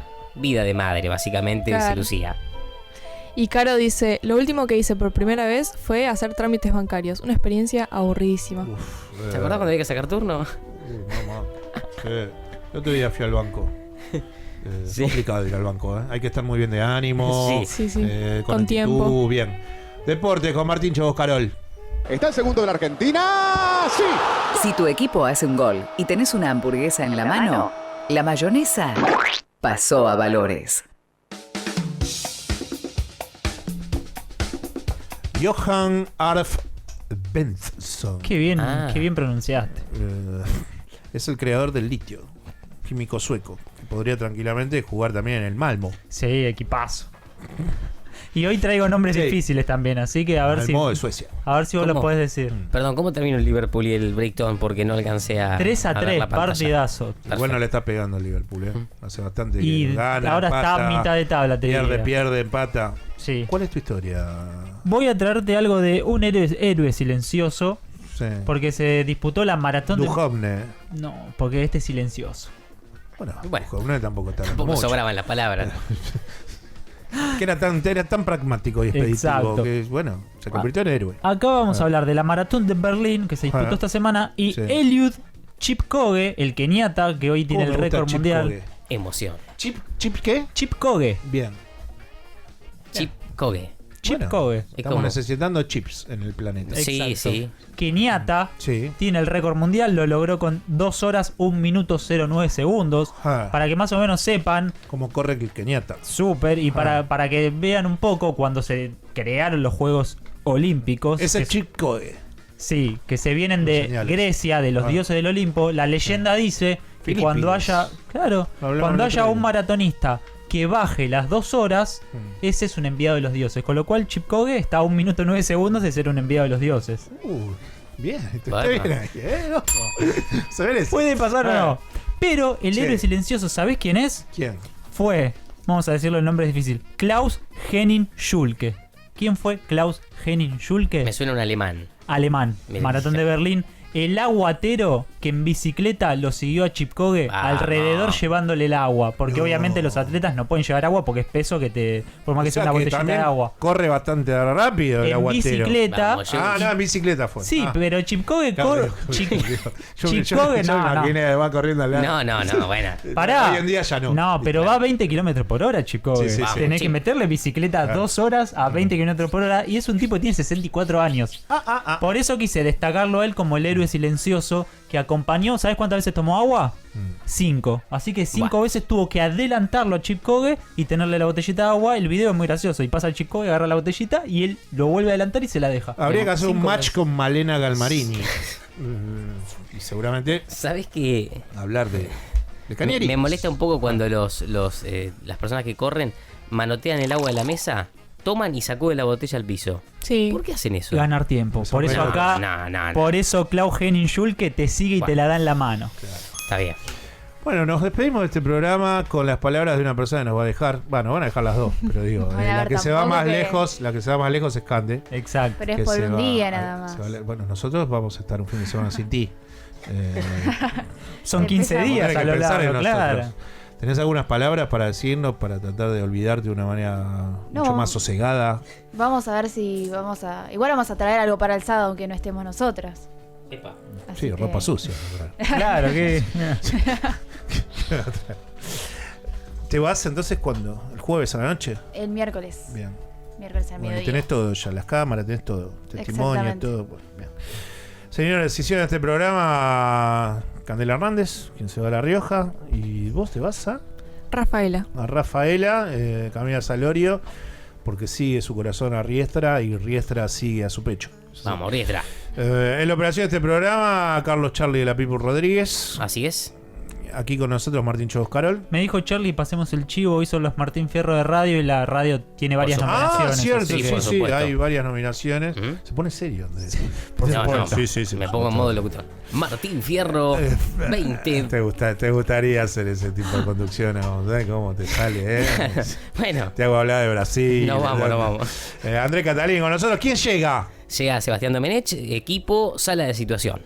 Quien les habla, Marcelo Aymar. El próximo sábado a las 11 estaremos nuevamente escuchándonos, haciendo pasar valores en AM 1420 con vos, por la primera vuelta y eso, Lula y eso. Chau, un beso, buen fin de semana.